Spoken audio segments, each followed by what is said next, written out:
Akkam jirtan daawwattoota keenyaa oduu qabannee dhiyaanneerra. Godina Arsii Lixaa aanaa Arsii Nageelleetti tarkaanfii loltoonni mootummaa uummata nagaa irratti fudhataniin namoonni 30 ol ajjeefamuun himame. Jiraattonni akka nuuf himanitti wayita ammaa magaalaan Arsii Nageellee dirree waraanaa waan fakkaattuu fi namoota ajjeefaman awwaalachuu hin dandeenye jedhan. Guutuun gabaasa kanaa akka nutti dhiyaata. Godina Arsii Lixaatti aanaan Arsii Nageellee gadda hamaa keessa seentee jirti. Guyyaa kaleessaa irraa jalqabee hoomaan waraana biyyattii kallattiidhaan gadi qabee uummata irratti rasaasa dhukaasaa jira. Jiraattota magaalaa keessatti harka qullaa mormii isaanii geggeessaa jiraniif jiraattonni baadiyyaa garaagaraa irraa birmatanii turan. Loltoonni kun jiraattota baadiyyaa irraa dhufan irratti rasaasa roobsaniin namoonni 30 ol ajjeefamuu isaanii kan nuuf himan jiraataa magaalaa Nageelleeti. Nama hedduutti naannoo Nageellee keessa nama 30 kaleessa afaarra kanaaf har'as karaan cufamee konkolaataanis hin deemu. Haalli ammoo kacaccise hunduu magaala keessatti hoteelli suuqiin sochii baajaajii qofa magaalaa irratti keessa sochootu. Uummanni akkuma jiru gandarra waluma madhaasanii duudan isaanis waajjiroota yuuneenii waldaa kanneen gubutti gatta'anii gidduu kanatti agaazii kanatti ibsanii toksiitti dhaaban jarri farduma afaanii harka duwwaa waan ta'eef akkasitti baay'inaan baadiyyaarraa dhufanii magaalaa keessatti miidhaman. Akka namni kun jedhanitti wayita ammaa kana magaalaan Arsii Nageellee gadda hamaa keessa seentee jirti. Magaalattii to'atee kan jiru loltoota agaazii qofaa. Kanaaf sochiin tokkos akka hin jirre himanii jiru. Jiraattonnis namoota jimlaadhaan ajjeefaman kana awwaalachuus hin dandeenye jedhan. Sababnis loltoonni kun erga namoota nagaa ajjeesanii reeffa isaanii magaalaa keessatti tuulanii booda akka jiraattonni itti hin dhiyaanne ugguranii jiru. Jiraattonnis baadiyaalee adda addaa irraa dhufanii daandii hunda cufuu isaanii himan. Sodaachisaadha amma maaliif jarrillee keessa fiigaa agaaziin taarikee seenaa baatiin yaangooftee jirtu limaa gadi fiigaa deebiti malee homaan lamta jedhaa jirtu hin jiru yoo asiin luftu karaan itti cufamaa yoo achi deemtu kan banuuf fiidda akkanuma dhaamaa jiru. Wayita ammaa kana guutummaan Oromiyaa rakkoo ulfaataa keessa jiraachuu nuuf himanii haati ilma tokko qabduu dhabaa jirti. Mootummaa humnaan biyyattii bulchaa jiruun biyyi badaa waan jirtuuf uummanni Oromoo bakka jiru ka'ee sirna kana ofirraa kuffisuu akka qabu namni kun dubbatan. Biyyi dhumaa jira, biyya nagaatti dhumaa jira. Amma odeeffannoo qabnutti isaan ajjeesaa bira deemaa jiranii meeshaa qabu bineensatti reeffa namaa nyaataa jira jedhanii naannoo ajjeesanitti kana waan ta'eef saffisuu miti yeroo ammaa kana keessa sa'aatii kanatti yoo inni ta'e namni dhumaa jira. Ati takkitti dhabdee jirti maatii tokkotti miidhamaa jira kana waan ta'eef dubatadha ilmi irraa oolu dubatadha abbaanis du'aa jira ilma dhabee ofiillee of dhabaa jira kanaafuu hin takkisinaam. Jireenya isaanii keessatti mootummaa hammeenyaa fi cubbuun guutamee arginee hin beeknu kan jedhan namni kun kana raawwachuun isaa dhugumatti duguuggii sanyiiti jedhan. Akka namni kun jedhanitti magaalaa Ajjee, Siraaroo fi Burrattis namoonni hedduun loltoota mootummaatiin ajjeefamuu himan. Reeffi namoota wayita ammaa awwaalcha dhabuun waraabessaa nyaatamaa akka jirullee dubbatan. Mormiin kun itti fufuun godina Baalee aanaa madda walaabootti cehee jira. Aanaa madda walaabuu magaalaa Bidireetti mormii ammaan kana geggeeffamaa jiruun namni tokko ajjeefamuun himame. Kanarraa ka'uun daandiin geejjibaa hundi cufamee jira. Diddaan jiraattota godina Baalee ammaan kana hammaatee akka jiru odeeffannoolee nugaan irraa mirkanaa'uun danda'ameera. Mormiin kun jabaachuun aanaa gannaalee keessattis karaan cufamee diddaan uummatichaa finiinee akka jiru himame. Godina Arsii aanaa Honqooloo gandaa Silxaanaatti mormii geggeeffamaa jiruun namoonni 3 yoo wareegaman hedduun madaa'uun himame. Waajjiroonni mootummaa baadiyaalee hedduu keessatti argaman balaa ibiddaatiin barbadaa'aniiru. Bal'inni isaa akka nutti dhiyaata. Erga sirna kabaja ayyaana Irreechaa irratti haala nama gaddisiisuun uummanni Oromoo ajjeefamee kaasee mormiin jabaan geggeeffamaa jira. Mormii kanarrattis miidhaan namoota nagaa fi loltoota gara jabeeyyii irra gahaa jiru haalaan hammaatee jira. Kanumaan wal qabatee mormii godina Arsii aanaa Honqooloo ganda Silxaanaa keessatti geggeeffamaa jiruun namoonni 3 yoo wareegaman hedduun madaa'uu jiraataan aanichaa tokko dubbatan. Naannoo aanaa Honqooloo sanitti Silxaana ganda jedhamu keessatti jechuudha hiriira guddatu ture har'a. Namni 3 du'e shamarree takkaa fi dhiira 2 namoonni madaa'es akkasumatti jira. Nama 4 yoomtu madaa'e uummannis akkasumatti falmii isaa gammaatti itti jira. Akka namni kun jedhanitti erga tarkaanfiin ajjeechaa uummata nagaa muudatee jalqabee jiraattonni martii xiiqii jabaa keessa seenanii jiru. Guyyaa kaleessaa aanama isaanii keessatti mormii geggeeffameen loltoota agaazii namoota nagaa ajjeessaa jiran irratti jiraattonni tarkaanfii fudhachuu ibsan. Tarkaanfiin Waan mootummaa irratti uummanni fudhatee illee jiraachuu baatu aanuma kana keessatti ganda kaleessa ganda biraa keessatti nama 5 irratti humna agaabii irratti fudhatamee ture. Ammas gaafa kennuma san fudhatanii aga danda'ameen tarkaanfii bulchiinsa itti aanaa bulchiinsaa dabalatee namoota hedduu irratti uummanni fudhachaa jira. Dhaabbata bulchiinsaa gandaa aanaa waan silaa jiru waan mootummaan irraa bu'aa buufatee isaan uummata Oromoo miidhaa jiru hunda irratti tarkaanfii fudhachaa jiru jechuudha. Achuma godina Arsii aanaa Leemmuuf Bilbiloo ollaa magaalaa Roobee Garjeedaatti kan argaman qotee bultoonni gandoota hedduu diddaa isaanii geggeessaa jiru jedhan. Waajjiraaleen gandootaa marti balaa ibiddaatiin yoo barbadaa'an jiraattonni sirna gadaatiin of bulchaa jiraachuullee namni kun himan. Aanaa wal fakkaatuun aanuma sanatti Arsii lixaa keessatti aanaalee argaman karaa Roobee Garjeedaatti ganda 5 irraa qeerroon walitti dhufee bakka bulchiinsa diinaa guututti barbadeessee gandeen 5 Roobee Garjeedaa, Argiisa, Baalbeesoo, Saamira, Wanqee gandeen jedhamu kanarraa qeerroo walitti dhufee diinaan hin bullu bakka isaan bulchiinsa jedhanii kaatanis guututti barbadeessanii walitti dhufanii murtuu dabarfatanii gadaan bullaa jaarsaan bulla jedhaniiti haalatti bulanii fi akkaataa itti waliif birmannaan qabsoo kanarratti waliif awwaachuun danda'amu irratti illee marii bal'aa geggeessanii ibsa baafatanii addaan ka'an jechuudha. Mormii geggeeffamaa jiruun magaalaa Shashamannee keessatti ammoo haalli jiru hedduu ulfaataa ta'uu namni kun odeeffannoo qaban himan. Loltoonni agaazii halkan dukkana golgaa taasifachuun magaalaa Shashamannee keessatti manni namoota cabsanii seenuun tarkaanfii ajjeechaa raawwataa akka jiranillee namni kun ni dubbatu. Mormii cimatu geggeeffamaa jira jechuudha. Haala wal fakkaatuun halkan magaaluma Shashamannee keessattuu humni agaazii dhufee manatti ajjeesee achii ganda duwwaa 4 keessatti sochii bal'atu jira jechuudha. Shashamannees dabalatee yeroo ammaa. Duula duguuggii sanyii uummata Oromoo irratti raawwatamaa jiru ilaalchisuun jaarmiyaaleen siyaasaa Oromoo arfan gochaa mootummaa Itoophiyaa kana balaaleffatan. Hoogganoonni jaarmiyaalee siyaasaa Oromoo akka nuuf himanitti qabsoo uummanni Oromoo geggeessaa jiru cinaa dhaabbachuun mootummaa kana ofirraa fonqolchuuf qophiidha jedhan oduu booda yaada hoogganoota kanaa isiniif dhiyeessinaan hordofaa. Magaalaa Nageellee Booranaa keessatti mormiin jabaan itti fufee jira. Mormii kanarratti lubbuun nam tokko darbee akka jiru jiraattonni dubbatan Abdii Fiixee gabaasa qaba. Magaalaan Nageellee Booranaa guyyaa har'aa muddama guddaa keessa oolte. Jiraattonni akka jedhanitti mormiin guddaa magaalattii raasutti jiru kun kan jalqabe dhumaatii guyyaa Irreechaa mootummaan wayyaanee ta'e jedhee uummata Oromoo irratti raawwateen booda. Mootummaan duguuggaa sanyii nurratti raawwataa jiru mootummaa ta'e nu bulchuuf amantaa uummataa tokkoyyuu hin qabu kan jedhan uummati kun sichi uummati Oromoo akka sabaatti kabajamee sabaaf sablammii biyyattii waliin biyya sana keessa jiraachuudhaaf dursa sirni kun kufuu qabaa jedhani. Mormiin uummataa kun kan akka malee hammaate ammoo galgala kaleessaan booda. Kunis ajjeechaa magaalattii keessatti barataa kutaa 9 kan ta'e Ahmad Nuur Xaahir Huseen jedhamu irratti raawwateen booda. Ahmad Nuur Xaahir yoo rasaasa hidhattootaatiin ajjeefamu karaa nagaa mormii isaa dhageessisaa ture innis hiriyoottan isaa waliin booda rasaasa dargaggoota sana irratti dhuka'eenii namoonni 2 rukutaman lachanuu battala hiriyoottan isaanii gara hospitaalaatti fudhatanii ka'anii hiriyaansaa tokko waldhaansarra jira. Ahmad Nuur Xaahir Huseen garuu harka ogeessota fayyaa irratti darbee jedhan jiraataan kun uummata xiiqiitti naqee ajjeechaan sun akka dhaga'ameen booda uummati yaa'ee magaalaa guutee jedhu jiraataan magaalatti ani dubbise. Namni kaleessa galgala irraa jalqabee katamaan nagaan qabdu nageenyi boora'ee jira.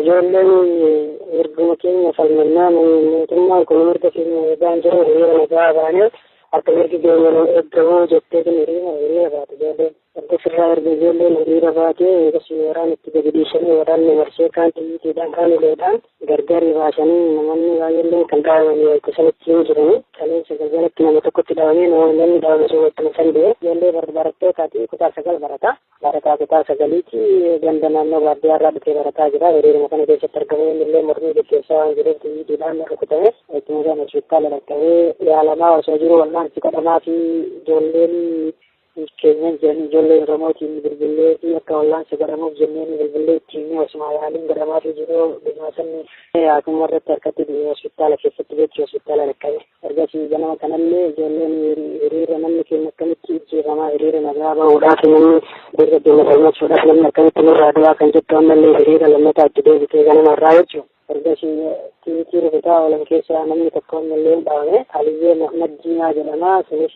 dargaggeessuma gannaa 17 18 kana ta'a. Innis rukutamee amma hospitaala magaalaa Nageellee keessatti yaalamaa jira. Yeroon si dubbisu kan haaloti waan tasgabba'an fakkaatu naan jedhu jiraataan magaalaa Nageellee kun haa ta'uti dargaggooti hedduun waraanaan qabamanii gara mana hidhaatti guuramaa jiru jedhan. Kanuma wal qabatee nageenyi magaalaa keenya keessatti waan jiru natti hin fakkaanne amma mootummaa gara isaatii ammaa kanatti tiitii wal haalistuu jiru garuu qabbanaa uummanni gara mana isaatti baqatee waan kaan harkaan kaan tiitiidhaan sodaachisee gara manaatti baqatee deebi'ee jira.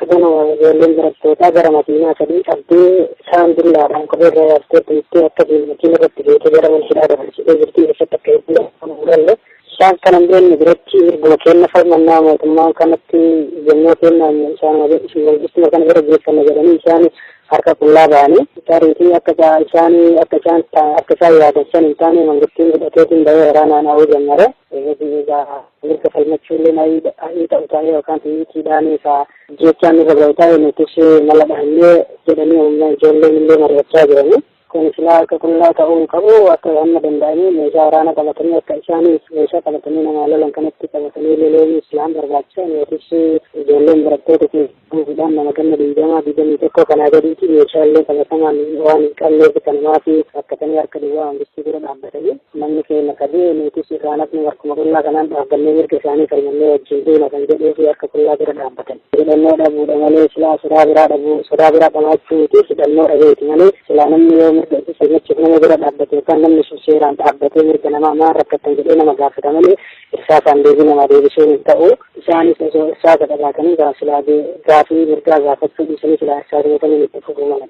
Magaalaan Gandhaalee ammoo kiiloomeetira 50 fagaattee argamti magaalaa Nagalleerraa. Amannuur Xaahir Huseen ajjeefamee odeeffannoo jedhu akkuma dhaga'aniin daandii cufnee mormii eegallee jedhan jiraataan Gandhaalee tokko. Yeroo darbe godina Gujii keessatti biyyaa kaleessaa magribarraa eegalameetiin uummanni hiriira bahee tureetiin falmii uummata Oromoo irra gaggeeffamaa jiru kana gaggeessaa turanii namoota tokko nurraa ajjeessanii tokko rukutamuun isaatiin guyyaa har'aa kana kan beessan awwaalacha irratti uummata irratti warroonni gasaa irratti dhukaasanii turanii achirraan Gannaaleellee no'ansanii hiriira baanee turre. Achirraa dureeti ammoo Gannaalee keessaa hiriira guddaa gaggeessaa turre. Nama nuti dubbifne kun karoora hiriira sanaa yoo nu ibsan waan mootummaan kun uummata Oromoo irratti raawwataa jiru duguuggaa sanyiitii erga jedhaniin booda kanaaf uummati kun amantaa irraan qabu sichi uummata kana bulchuuf kan tole jedhe isaaf bulu hin jiru jedhan. Hiriirri keenya kan hadda baay'ee cimaa dansaadhaa nu gammachiisaati. Qabsoon keenya akkuma tufeetti uummata argiteetiin sanyii keenya duguuguudhaaf jecha deemaa jiranu illeen akka duguugnu jennee hidhannee dhaabannee tokkoon kaaneetiin mana mootummaa waajjira tokko gumneetiin kaan buqqeessinee dookumantiilee isaanii guurree walitti rarree gumnee turre alaabaa keenya kan abaa fannifannee turre. Eenyumaa bulchu jechaa jirtu isin alaabaa keenya alaabaa baa'uu dhaabbanne jettan eenyu akka biyyattii bulchuu barbaaddu? Akka abaa'oon dhuftee biyyattii nu bulchisu barbaannaa. Gaaffiin keessan kallattiidhaan kana? Hundi keessan yaada tokko qabdu natti himame mee uummati ilaalchisaa maal fakkaata? Uummati ilaalchisaa hundi isaanii tokkummaadhaan qabanii tokkummaadhaan ka'anii jiraniiti naannoo hundumaa tokkummaa qabanii. Awwaalcha irratti argamtaniittu kan mucaa? Awwaalcha irratti hin argamneeti irraa kiiloomeetira 50 waan ta'eef achumatti awwaalanii hin dhaqqabneen Nagellumatti awwaalan. Amma haalli Gannaalee keessa jirtu maal fakkaata? Haalli amma Gannaalee keessa jirtu waraanillee dhufee seenee hin jiruufi dhufaa jira jechaa jiraniifi karaallee cufnee jirra argitee konkolaataan tokko kan deemu hin jiruufi dhoowwinee jirra karaan daandiin hundinuu cufameera kaabaatiin ta'anii bilbilas ta'ee bilbilli lama jira lamaanuu cufamee jira. Uummanni hidhannoo qabaa moo harka qullaadha? Harka qullaadha. Hidhannoo kana baay'ee yaadaa jirra. Uummatni inni godhe malee argannaan baay'ee yaaduu jirra. Amannuur Xaahir Huseen dargaggoon kutaa sagalee hiriira irratti ajjeefame kun sirni awwaalcha isaa kan raawwate magaalaa Nagallee keessatti. Magaalatti sirna awwaalchaa sanaan booda akkaan mormii jabaatu itti fufee waan jiruuf magaalattii waraanaan marfamtee akka jirtullee nu himanii jiran jiraataan kun. Godina Horroo Guduruu Wallaggaatti dorgomaa paartii Koongireesii Federaalawaa Oromoo kan turan barsiisaa Salamoon Dannaqoo wayita adda addaatti reebicha isaan mudate irraa dandamachuu dadhabuudhaan du'aan addunyaa kanarraa boqotan itichaa guddataa waan qindeesse qaba. Salamoon Dannaqoo mana maree bakka bu'oota paarlaamaa biyyattiif dorgomaa paartii Koongireesii Federaalawaa Oromoo godina Horroo Guduruu Wallaggaa akka ta'ee fi gaaffii eenyummaa sabichi gaafatu gaaffii koodha jedhee jiraattota tumsaa waan tureef reebicha hamaa yeroo garaagaraa irratti gaggeeffamaa tureen tattaaffii ogeessonni fayyaa wal'aansa gochuufin lubbuu isaa jiraachisuuf yaalan osoo hin dhugoomiin addunyaa kanarraa akka darbe jiraataa magaalaa Saqalaa kan turanii OMN'tti himanii jiru.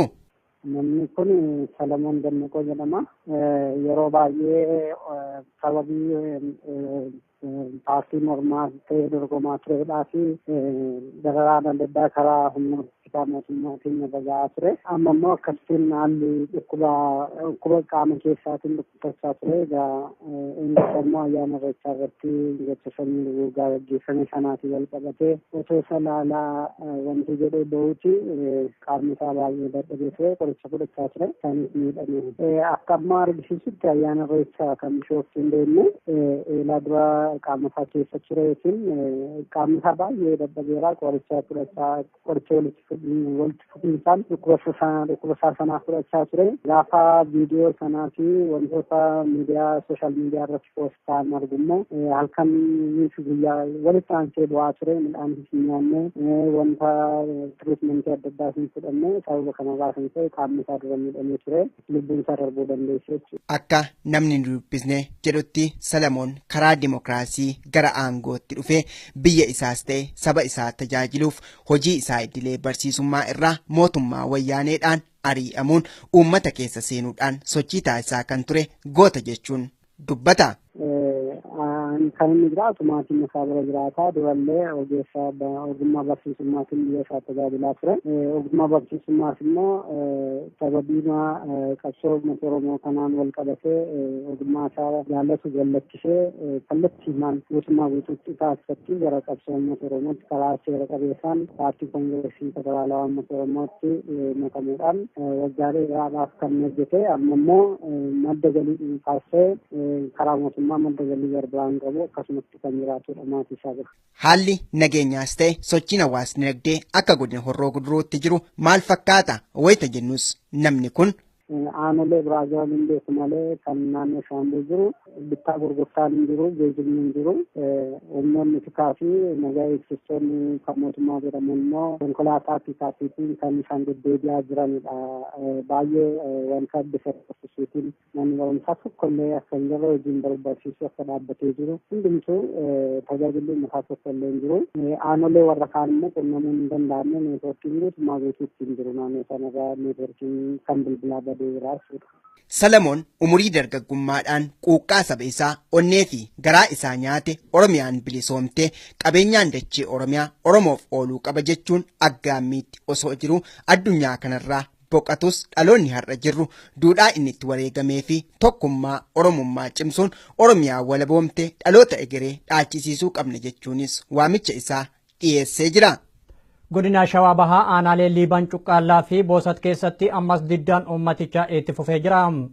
Achuma aanaa Liibaan Cuqqaallaatti konkolaataan ooralii waraanaa tokko eda galgala guutummaatti ibiddaan barbadaa'u jiraattonni dubbatan gabaasni dabalata akka taanutti dhiyaata. Godina Shawaa Bahaa aanaa Liibaan Cuqqaallaa gandoota garaagaraa keessatti diddaan uummata Oromoo ammas jabaatee itti fufee jira. Jiraataan aanaa Liibaan Cuqqaallaa akka jedhanitti guyyaa kaleessarraa jalqabee diddaan uummataa haalaan finiinee jira. Mormii guyyaa kaleessaa geggeeffamee tureen jiraattota irraa namni tokko yoo wareegamu namoonni 4 ammoo madaayanii jiran. Loltoota mootummaa irraallee kanneen ajjeefaman jiraachuu himanii kana malees waajjiraaleen hedduun balaa ibiddaatiin barbadaa'anii jiru jedhan. Kaleessa irraa qabee warra mootummaatii fi uummata gidduutti lolli deemaa ture.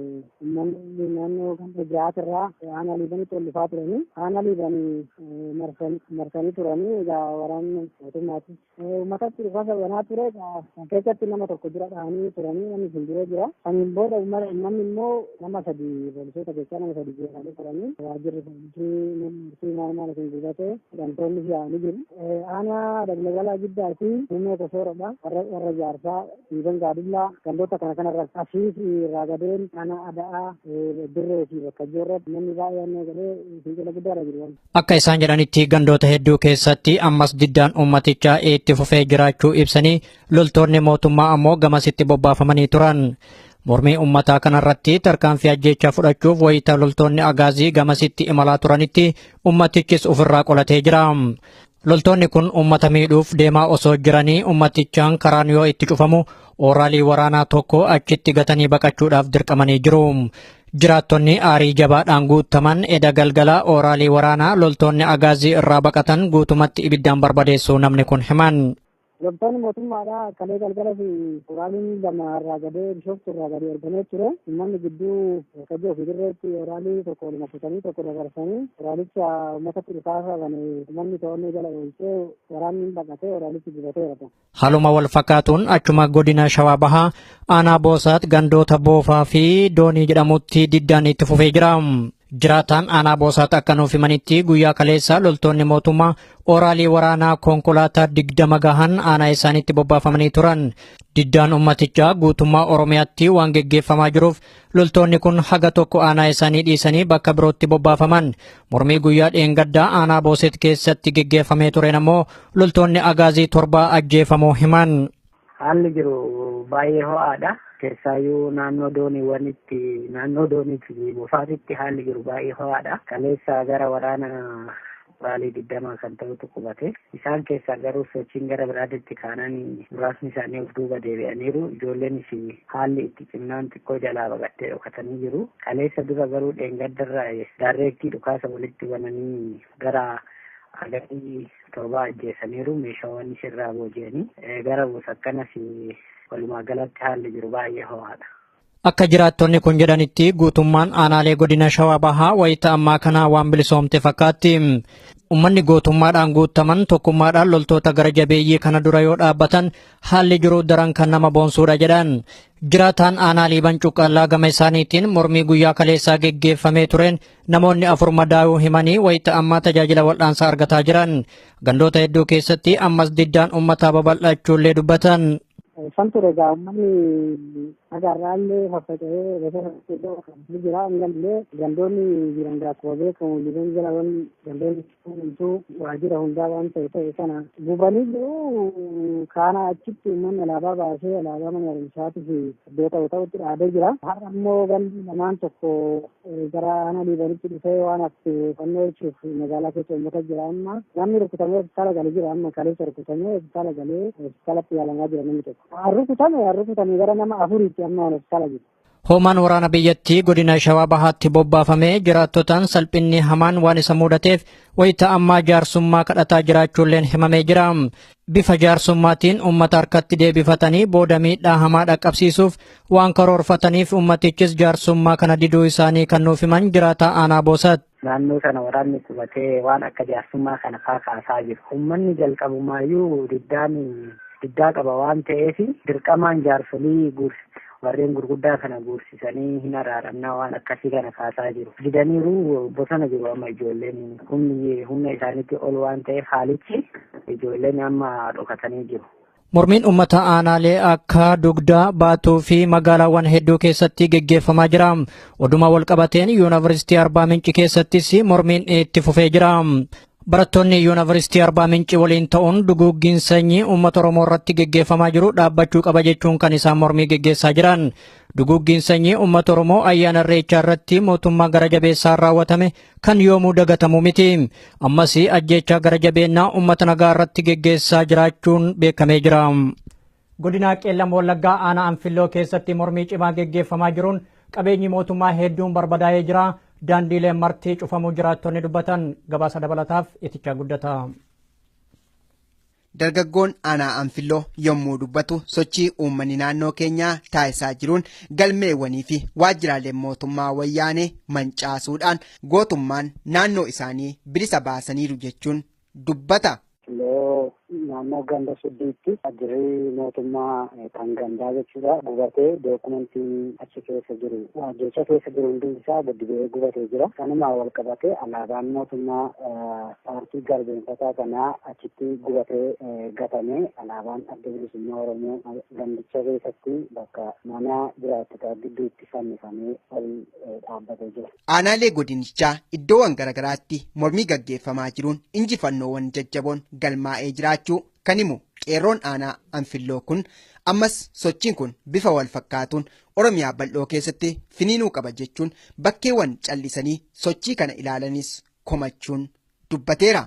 Qeerroon naannoo sanarra jiran ganda sana otoon seenuun gandaa ashiif sojjii gidduutti daandii kutanii bulan galgala daandii bal'ina meetirii lamaatiin kutanii konkolaataan paatroolii waraanaa ganama hogguu seenuuf kaatu daandii sana dadhabdeeti kan isheen deebitu. Kana giddugaleessa godhatee qeerroon karoora baafateen guyyuma kana yeroo ganama akkas waraanii seenuu dadhabee deebisan dargaggoonni walitti qabamanii guyyaarraa naannoo sa'aatii ja'a kaasee mormii iddaa sirnicha irratti qaban adeemsisuu jalqabame. Bara kanaan wal qindeessanii maaxee caasaa mootummichaa waajjira gandaa gubuu jalqabe. Haa ta'u malee kanaan hin dhaabanne erga yeroo kana isaan hojjetan namoonni isaanii bilbilanii waamuu jalqabanii waraanii dhaquu dhaqeera itti seenuu hin dandeenye miillaan deemuu eegale oguu bira ga'uu qeerroon naannoo sanarraa bakka gadhiisanii jiru.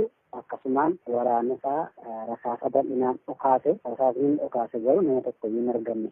Gaaffiin qeerroo Oromiyaas ta'e wareegamni kaffalamaa fi kan jiramu biyyittii keessatti jijjiirama riifoormii fiduu osoo hin taane Oromiyaa walaboomte dhaloota egeree dhaalchisuun faaruu alaabaa bilisummaa faarsuutti dhaloota guddisuudha jechuunis qeerroon kun dubbateera.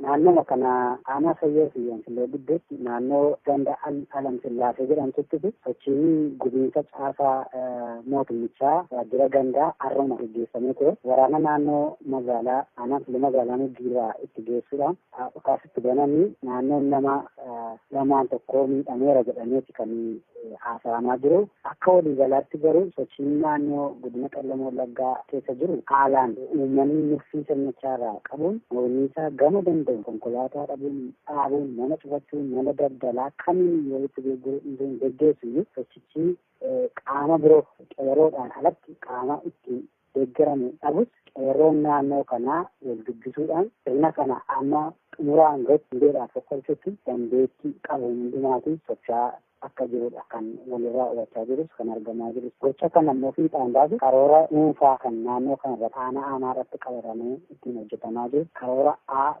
caa jedhamee ittiin gaggeeffamaa jiru waan qabu sirna kana yoo mataasaa dadhabe mogolee isaa laamsisaa deemuudhaaf hojiin hojjetamaa jira.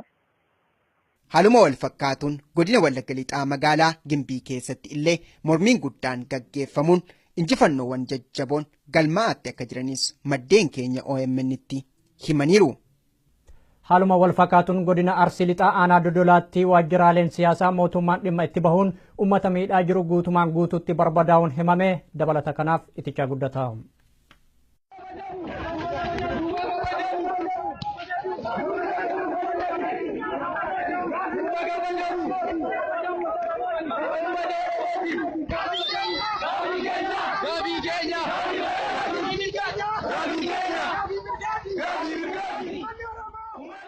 Jiraataan aanaa Dodolaa godina Arsii Lixaarraa dubbisne akka jedhanitti mootummaa wayyaanee dhiibbaa garaa jabeenyummaa saba keenya irratti geessisuu erga eegaltee kan bubbulte taatus kan ji'oota 11 asitti ilmaan Oromoo irratti gaggeeffamaa jiru garuu hedduu hammaataa ta'uu dubbatu. Qeerroon aanaa Dodolaas garbummaa xumuratti gochuuf tarkaanfiiwwan jajjaboo fudhachaa jiraniin galmee jal'inaa mootummaa wayyaanee barbadeessaa jiraachuu isaaniis namni kun himaniiru.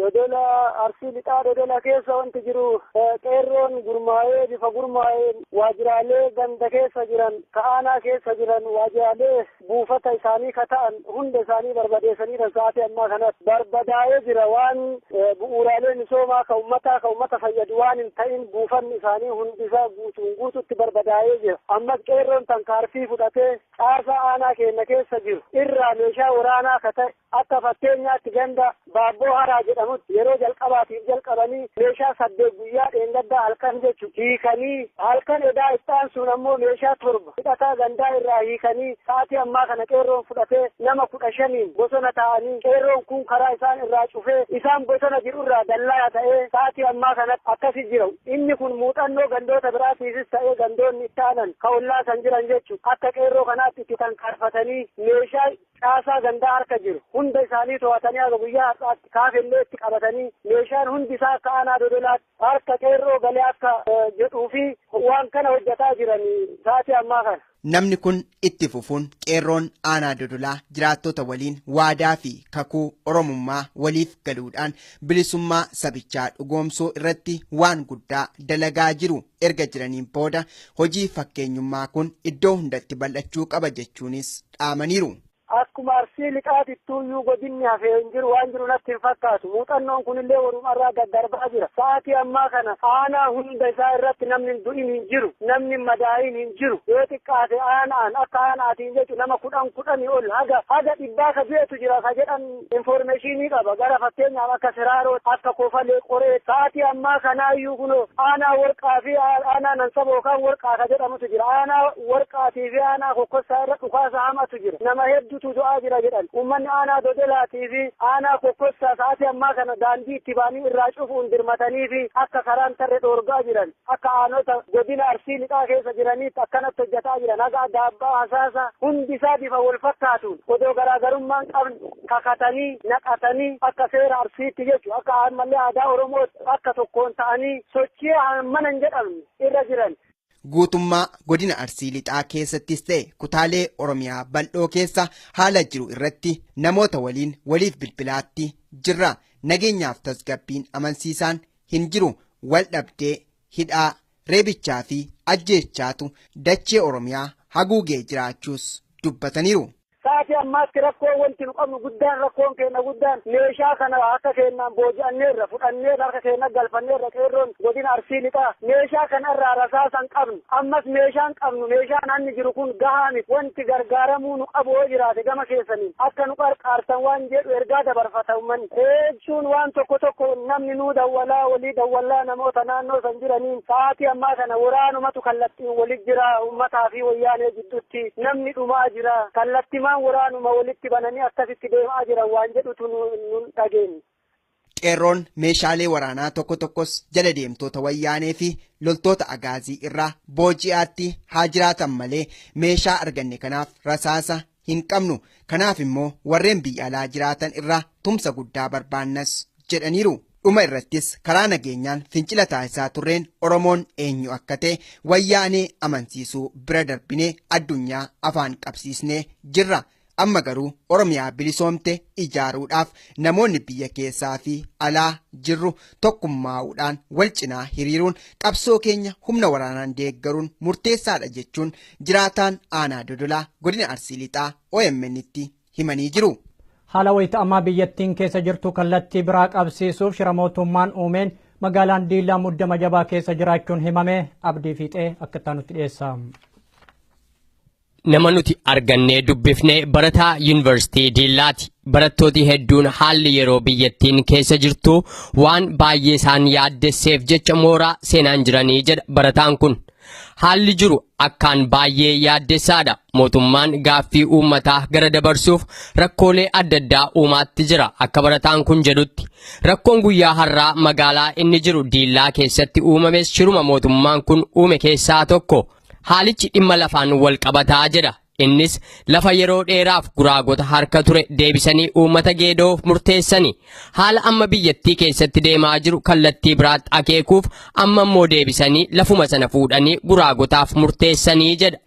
አሁን ምንድነው እንትኑን የነገሩ መነሻ ማለት ነው ይሄ መሬት ነበር የሆነ አንድ ቦታ ማለት በአክሲዮን የተደራጁ የጉራጌዎች ምናምን ነበር መሰል መጀመሪያ maddi rakkoo sanaa lafatu ture lafa kana jalqaba isaa guraagotatu aksiyoonaan ijaaramaniif laatamee ture booda warri geedi'oo falmanii fudhatanii guraagonni kun yeroo dheeraaf iyyannoon gaafatanii otoo falmanii amma dheengadda isaan guraagota kanaaf deebi'ee murtaa'e lafa kana isaan geedi'oo kan keenya jedhanii waggaa 3 guutuu keellaa itti ijaaranii turanii. Haa ta'u malee dubbii lafarra harkisaa ture.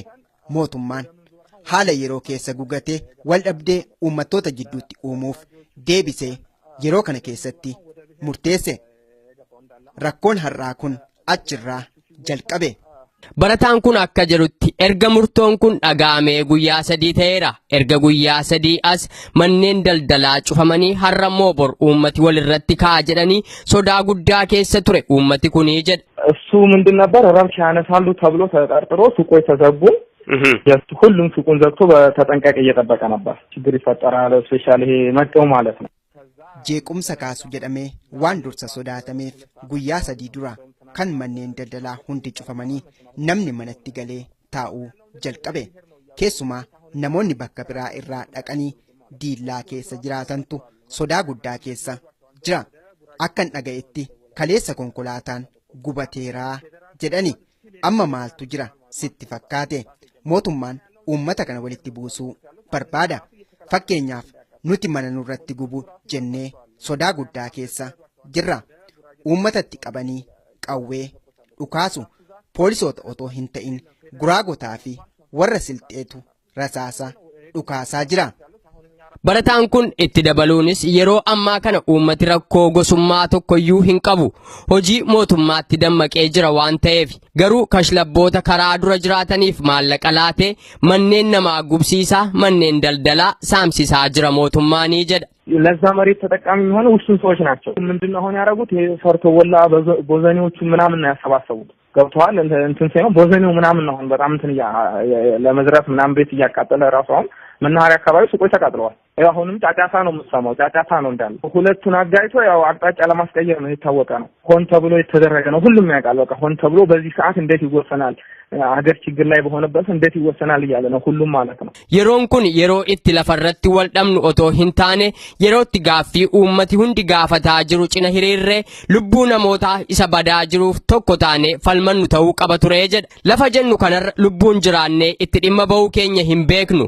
Kan kaleessa waliin oolle baay'eetu har'a ajjeefamee of biraa dhabaatti jirra. Kanaaf nuti walitti buunee mul'ata mootummaa nu qoqqoodee sirna bittaasaa dheereffachuuf tattaafatuu kana dhugoomsuun nurran jiraatu jedhee jira dargaggoon kun. እኔ ምንድነው የምለው ሰከን ብለን አሁን ይሄ ጥያቄ የሚነሳበት አይደለም። ገብቶሃል አይደለ? ስለመሬት ስለምናምን አይደለም ሊነሳበት ይገባል። የነጻነት ጉዳይ ነው። ትልቁ ጥያቄ ማለት ነው። የነጻነት ነው። ወንድሞቻችን በየቦታው እየተገደሉ ያሉት ነጻነትን ፈልገው ነው አይደለ? ሁሉም ለነጻነት መታገል አለበት እንጂ የመንግስትን ሴራ መሳሪያ መሆን የለበትም። ለመንግስት እንትን ማለት ነው ሊነሳበት የሚገባ ማለት የነጻነት ጉዳይ ነው። ትልቁ ጥያቄ ማለት ነው ሊሆን የሚገባው የነጻነት ነው። ወንድሞቻችን በየቦታው እየተገደሉ ያሉት ነጻነትን ፈልገው ነው አይደለ? ሁሉም ለነጻነት መታገል አለበት እንጂ የመንግስት ሴራ መሳሪያ መሆን የለበትም። ለመንግስት እንትን ማለት ነው ሊነሳበት የሚገባ ማለት የነጻነት ጉዳይ ነው። ትልቁ ጥያቄ ማለት ነው ሊሆን የሚገባው የነጻነት ነው። ወንድሞቻችን በየቦታው እየተገደሉ ያሉት ነጻነትን ፈልገው ነው አይደለ? ሁሉም ለነጻነት መታገል አለበት እንጂ የመንግስት sirni kun kufee bor yoo sirni haqaa jiraate kan nuti dafqa keenyaan hojjennee arganne hundi kan keenya yoo shirri keessan jiraatin kan keenya waan ta'e tokkoyyuu hin dhabnuu jedhee jira. Kanaaf lafa cittuu tokko irratti wal dhabuu dhiifnee sirna haqaa argamsiisuu keessatti wal cina haa dhaabbannuu jedha barataan kun. Yoo kana goone hundi keenya ifa borii argina. Yoo ta'u baate garuu tokko tokkoon rasaasa mootummaa nu qoqqoodee nu bituun lafarraa dhumnaa jedha. Egaan daawwattoota keenya oduun har'aaf qabnu kanuma amma gara yaada hoogganoota jaarmiyaalee siyaasaa Oromoo dubbifnetti dabarraa itti dhiyaadha.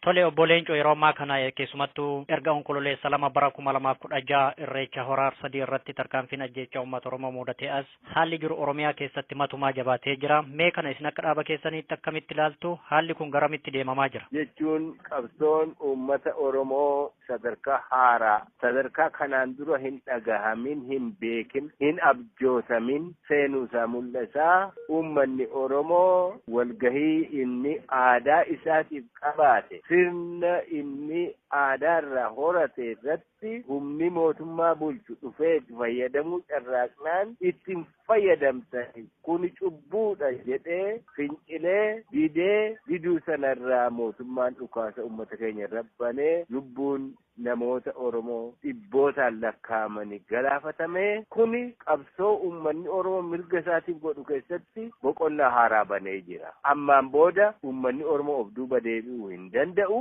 of duuba deebi'uufis hin deemu. Mootummaan kun yeroo inni biyya uummata keenya cunqursaa itti fufuu danda'u murtaawaa ta'uusaa agarsiisa. Mormii kanaan miidhaa fi dhiibbaan ajjeechaan rakkooleen hamaan uummata mudatee jira. Haa ta'u malee fedhiin uummataa hoo galma ga'ee jira. Bu'aan argame maal fakkaata? Gama keessanii akkamiin ilaaltu kana? Fedhiin uummataa galma ga'uurraa fagoo jira. Garuu karaa qajeelaa qabatee jira jechuu dandeenya. Jechuun diddaan gabrummaa didne jechuun mataansaa waan jabaa tokko. Lammaffaa wareegama barbaachise kaffaluuf qophiidha jechuun uummataa kunis qabxii lammataati. Amma bakka barbaadu bakka uummanni Oromoo barbaadu mirga uummanni Oromoo barbaadu argachuun ammatti hin danda'amne garuu karaan sun saaqameeraa jechuudha dandeenya. Wareegamni kun bu'aa akkam argamsiise obbo Leencoo? Wareegamni kun wareegama gaafa daggala turree tusi hunda keessa qabsaawaa wareegame awwaalaa baaneerraa adda. Kun ifatti bakka firris diinnis quba qabutti nami keenya ajjeefamaa uummatatu bahee awwaalataa sirni awwaalaa sun mataan saa'u waan dammaqiinsa uummataa ol kaasu ta'ee jira. Lubbuun tokkoyyuu darbuun garaa nama guba nama gaddisiisa. Garuu qabsoo daggala keessatti deemsaa turre biratti yeroo qabnee ilaallu kana turre seena qabeessa ta'aa jira. Amma uummanni biyya keessaatiif alaatis kan nu gaafachaa jiruu fi kan dubbataas jiran yeroo uummanni Oromoo haala gaddisiisaa ta'een biyya keessatti ajjeefamaa jiru kanatti jaarmiyaaleen Oromoo walitti dhufuu dhabuun tokkummaa ititaa fi waaltaawaa ta'e tokko calaqqisanii uummata ittiin gabba'uu dhabuun gadda olaanaadhaa jedhu. Kanaaf maal jettanis akka jaarmiyaa keessaniitti? Waltaana waan uummanni Oromoo jedhu kana wajjin nuti dhaabonni Oromoo ala kana jirru amma uummata Oromoo hoogganaan jiru. Yoo dandeenye uummata Oromoo duuba sirachaa jirra.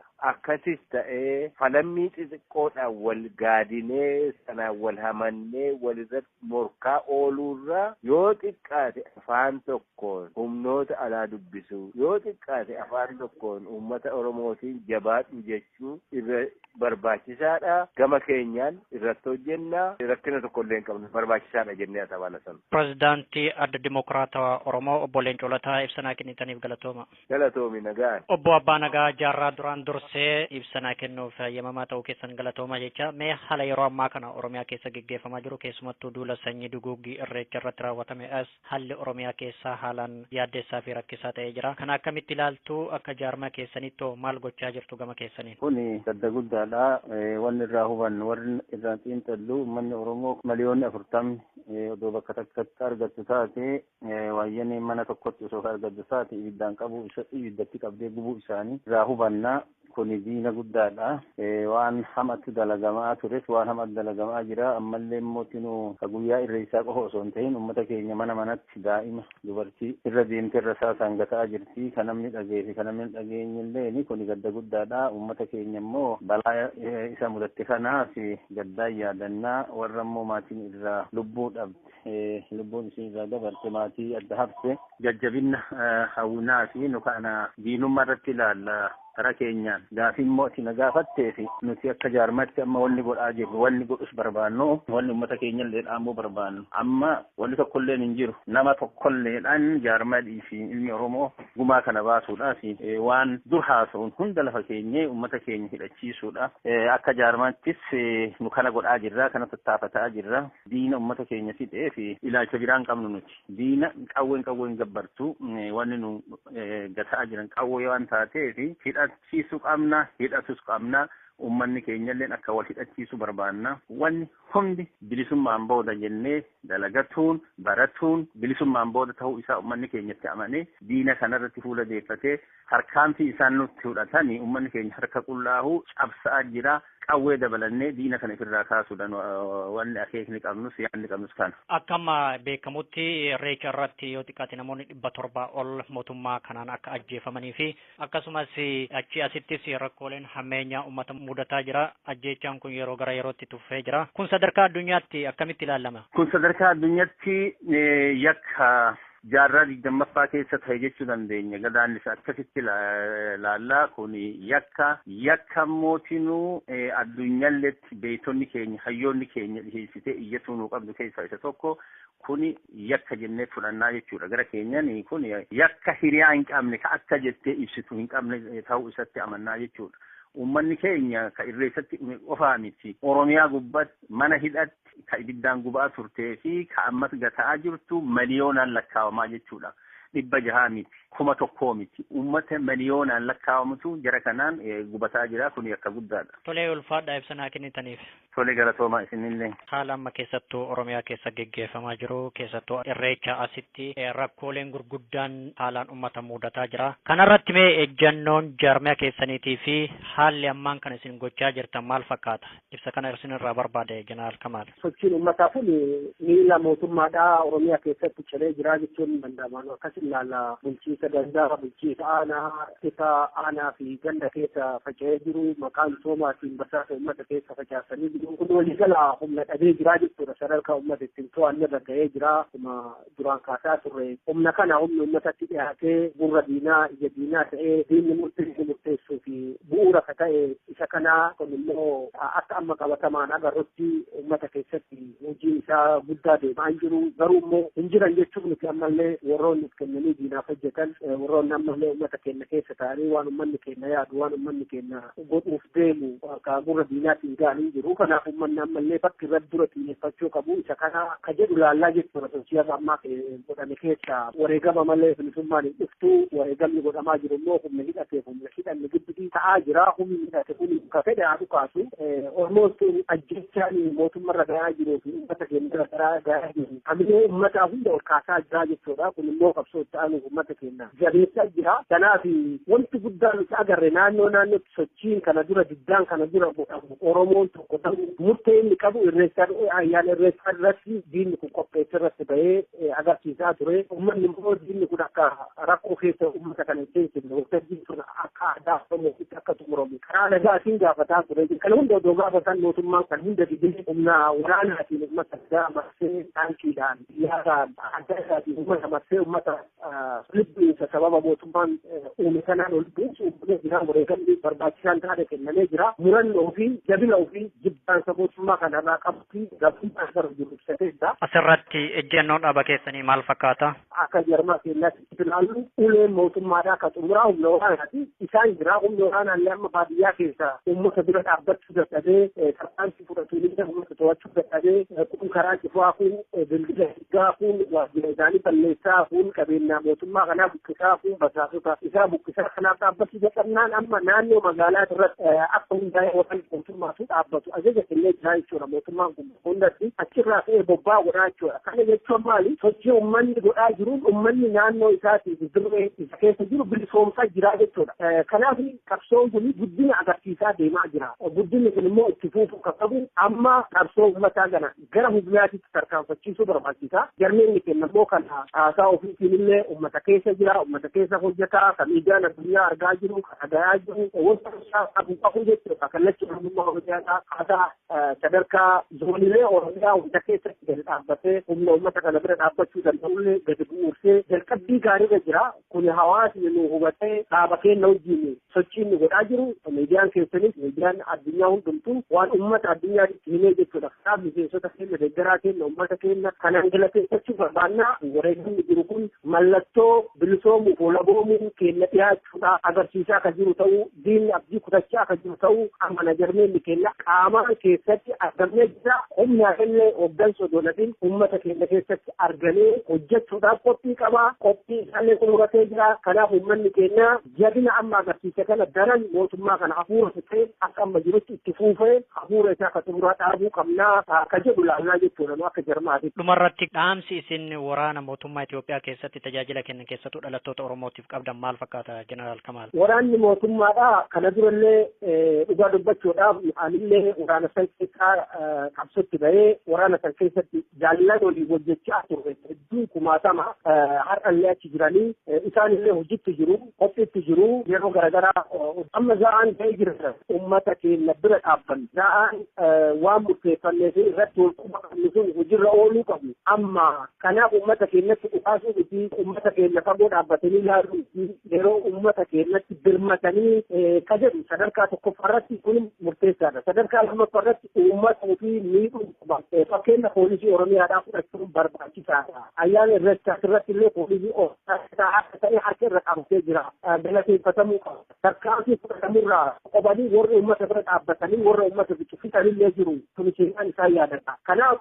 uummata isaanii gargaaruu feesisa dhaamsi nuti qabnu kanaa jechuudha. Tolee kaa ibsanaa kennitaniif hedduu galatooma. Maqaan kiyya Tumsaa Dibbeeti itti gaafatamaa baha kutaa USA adda bilisummaa Oromoo. Tolee gaa dhiyeenya kana akkuma odeeffannooleen garaagaraa nu dhaqqabanitti addi bilisummaa Oromoo isin jala jirtan ibsa baasuu isaatii keessumattuu hayyu dureen obbo Daawud Ibsaa ibsa baasaniin maal irratti kan hundaa'e qabxiin ijoon ibsa keessanii sun maali? Ijoon ibsa addi bilisummaa Oromoo karaa hayyu duree adda bilisummaa Oromootiin bahe kun ilaawuu akkuma karaa hundaan mul'achaa jirutti mootummaa wayyaaneedha dhumaatii haganan jenne uummata keenya irratti adeemsisaa ture ammallee jira keessattuu immoo bakka ayyaana irreechaa kabajachuuf uummanni Oromoo heddumminaan walitti qabametti gara laafina tokko malee balaa guddaa uummata Oromoo irra geessee dhumaatii guddoo uummata Oromoo keessatti takkaa ta'e hin beekne haala gara jabeenyaan hojjete sallaalchisee adda bilisummaa Oromoo ibsoota 2 baaseera kan kaleessa hayyu duree adda bilisummaa Oromootiin bahes kanuma irrattii fi akka adda bilisummaa Oromootti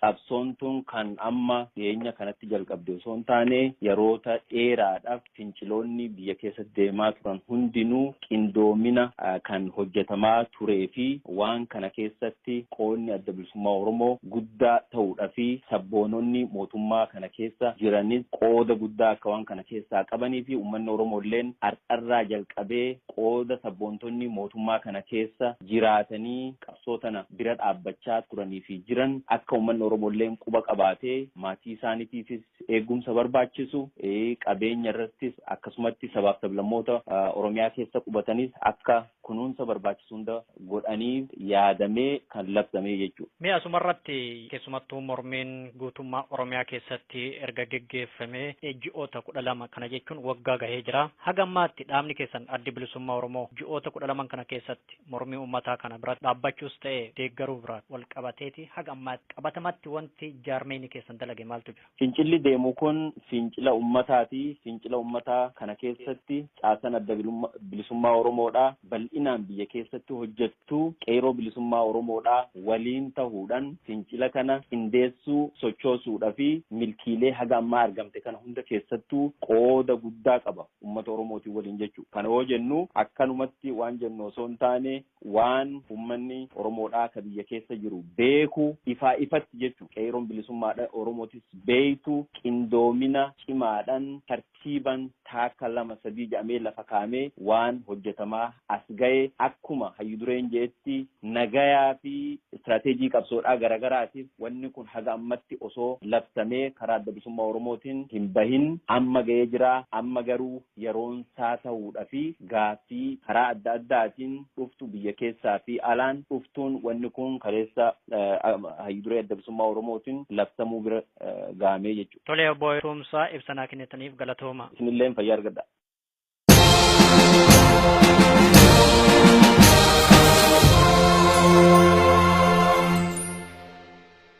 warri OMN'n karaa bilbilaatiin hordoftan lakkoofsi kanaan dura ittiin hordofaa turtan jijjiiramuu isaa isin beeksifna. Haaluma kanaan lakkoofsofni haaromni tolaan OMN ittiin dhageeffachuu dandeessan kanneen United States keessa jiraattan 641-552-5055 United Kingdom 0330-332-6333 Germany 511-8 090-40-47 Norway 21-95-32 08 Sweden 08-403-031 094 Itaalii 0689 South Africa yookaan Afrikaa Kibbaa 271 210 0307 Austraaliyaa 0280 72 5170 irratti nu dhageeffachuu dandeettan. Biyyoota birootiif lakkoofsa haaraa akkuma baafneen isin beeksifna. Galatoomaa OMN.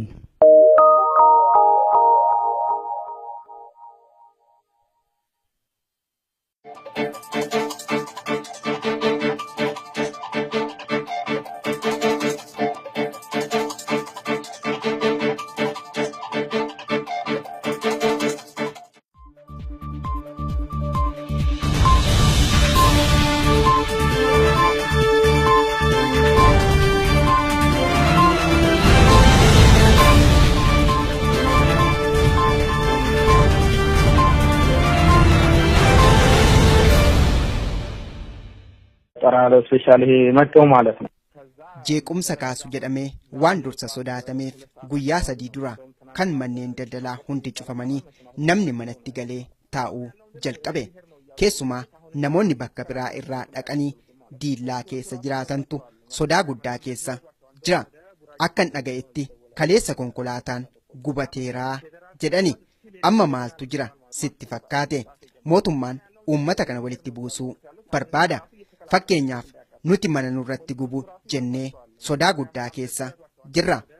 Uummatatti qabanii qawwee dhukaasu poolisoota otoo hin ta'in guraagotaa fi warra silxeetu rasaasa dhukaasaa jira.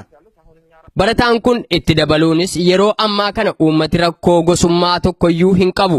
Hojii mootummaatti dammaqee jira waan ta'eef garuu kashlabboota karaa dura jiraataniif maallaqa laatee manneen namaa gubsiisaa manneen daldalaa saamsisaa jira mootummaanii jedha. ለዛ መሬት ተጠቃሚ የሆኑ ውስን ሰዎች ናቸው። ምንድነው አሁን ያደረጉት? ሰርቶ ወላ ቦዘኔዎቹ ምናምን ነው ያሰባሰቡት። ገብተዋል እንትን ሳይሆን ቦዘኔው ምናምን ነው አሁን በጣም እንትን ለመዝረፍ ምናምን ቤት እያቃጠለ ራሱ አሁን መናኸሪያ አካባቢ ሱቆች ተቃጥለዋል። አሁንም ጫጫታ ነው የምትሰማው። ጫጫታ ነው እንዳለ ሁለቱን አጋይቶ ያው አቅጣጫ ለማስቀየር ነው የታወቀ ነው። ሆን ተብሎ የተደረገ ነው። ሁሉም ያውቃል። በቃ ሆን ተብሎ በዚህ ሰዓት እንዴት ይወሰናል? ሀገር ችግር ላይ በሆነበት እንዴት ይወሰናል እያለ ነው ሁሉም ማለት ነው። yeroon kun yeroo itti lafarratti wal dhabnu otoo hin taane yeroo itti gaaffii uummati hundi gaafataa jiru cina hiriirree lubbuu namootaa isa badaa jiruuf tokko taane falmannu ta'uu qaba ture jedha. Lafa jennu kanarra lubbuun jiraannee itti dhimma bahuu keenya hin beeknu. Kan kaleessa waliin oolle baay'eetu har'a ajjeefamee of biraa dhabaatti jirra. Kanaaf nuti walitti buunee mul'ata mootummaa nu qoqqoodee sirna bittaa isaa dheereffachuuf tattaafatuu kana dhugoomsuun nurra jiraatu jedhee jira dargaggoon kun. እኔ ምንድነው የምለው ሰከን ብለን አሁን ይሄ ጥያቄ የሚነሳበት አይደለም። ገብቶሃል አይደለ? ስለመሬት ስለምናምን አይደለም ሊነሳበት የሚገባው የነጻነት ጉዳይ ነው። ትልቁ ጥያቄ ማለት ነው። የነጻነት ነው። ወንድሞቻችን በየቦታው እየተገደሉ ያሉት ነጻነትን ፈልገው ነው አይደለ? ሁሉም ለነጻነት መታገል አለበት እንጂ የመንግስትን ሴራ መሳሪያ መሆን የለበትም። ለመንግስት እንትን ማለት ነው ሊነሳበት የሚገባው ማለት የነጻነት ጉዳይ ነው። ትልቁ ጥያቄ ማለት ነው። ሊሆን የሚገባው የነጻነት ነው። ወንድሞቻችን በየቦታው እየተገደሉ ያሉት ነጻነትን ፈልገው ነው አይደለ? ሁሉም ለነጻነት መታገል አለበት እንጂ የመንግስትን ሴራ መሳሪያ መሆን የለበትም። ለመንግስት እንትን ማለት ነው ሊነሳበት የሚገባው ማለት የነጻነት ጉዳይ ነው። ትልቁ ጥያቄ ማለት ነው። ሊሆን የሚገባው የነጻነት ነው። ወንድሞቻችን በየቦታው እየተገደሉ ያሉት ነጻነትን ፈልገው ነው አይደለ? ሁሉም ለነጻነት መታገል አለበት እንጂ የመንግስት sirni kun kufee boryoo sirni haqaa jiraate kan nuti dafqa keenyaan hojjennee arganne hundi kan keenya yoo shirri keessan jiraatin kan keenya waan ta'e tokkoyyuu hin dhabnuu jedhee jira. Kanaaf lafa cittuu tokko irratti wal dhabuu dhiifnee sirna haqaa argamsiisuu keessatti wal cina haa dhaabbannuu jedha barataan kun. Yoo kana goone hundi keenya ifa borii argina. Yoo ta'u baate garuu tokko tokkoon rasaasa mootummaa nu qoqqoodee nu bituun lafarraa dhumnaa jedha. Egaan daawwattoota keenya oduun har'aaf qabnu kanuma amma gara yaada hoogganoota jaarmiyaalee siyaasaa Oromoo dubbifnetti dabarraa itti dhiyaadha.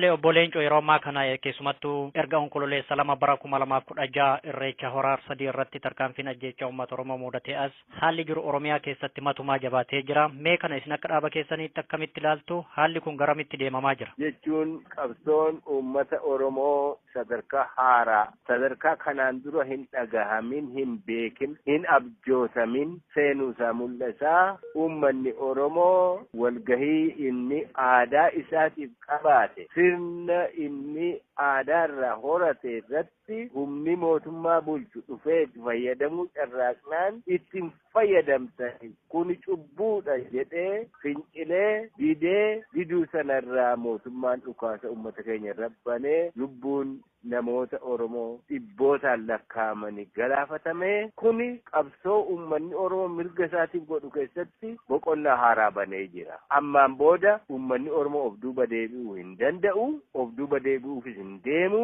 Mootummaan kun yeroo inni biyya uummata keenya cunqursaa itti fufuu danda'u murtaawaa ta'uusaa agarsiisa. Mormii kanaan miidhaa fi dhiibbaan ajjeechaan rakkooleen hamaan uummata mudatee jira. Haa ta'u malee fedhiin uummataa hoo galma ga'ee jira? Bu'aan argame maal fakkaata? Gama keessan akkamiin ilaaltu kana? Fedhiin uummataa galma ga'uurraa fagoo jira. Garuu karaa qajeelaa qabatee jira jechuu dandeenya. Jechuun diddaan gabrummaa didne jechuun mataansaa waan jabaa tokko. Lammaffaa wareegama barbaachise kaffaluuf qophiidha jechuun uummataa kunis qabxii lammataati. Amma bakka barbaadu bakka uummanni Oromoo barbaadu mirga uummanni Oromoo barbaadu argachuun ammatti hin danda'amne garuu karaan sun saaqameeraa jechuudha dandeenya. Wareegamni kun bu'aa akkam argamsiise obbo Leencoo? Wareegamni kun wareegama gaafa daggala turree tusi hunda keessa qabsaawaa wareegame awwaalaa baaneerraa adda. Kun ifatti bakka firris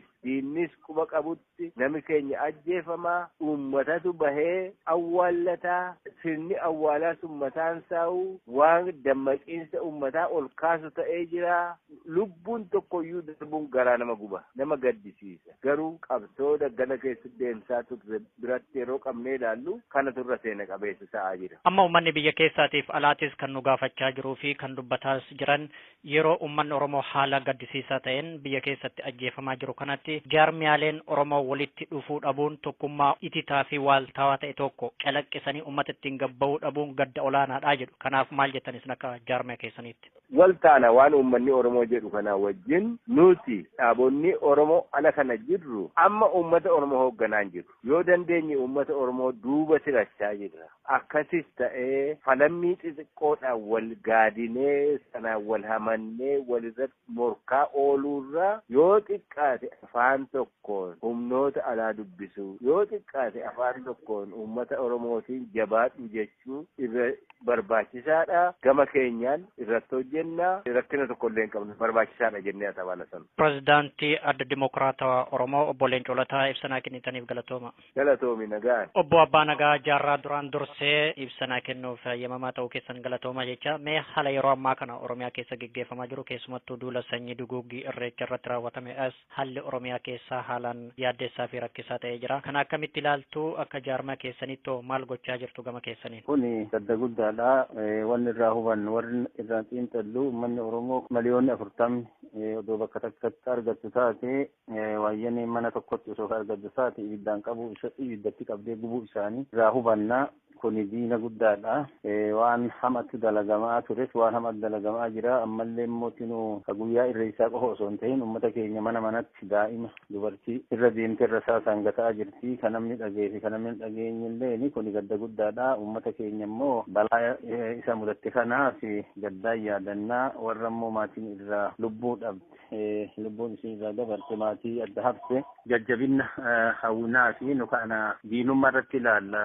Karaa keenyaan gaafii mootii na gaafattee fi nuti akka jaarmatti amma wanni godhaa jirru wanni godhus barbaannu wanni uummata keenya illee dhaamuu barbaannu amma wanni tokkolleen hin jiru nama tokkolleedhaan jaarmadii fi ilmi Oromoo gumaa kana baasuudhaaf waan dur haasa'uun hunda lafa keenyee uummata keenya hidhachiisuudha.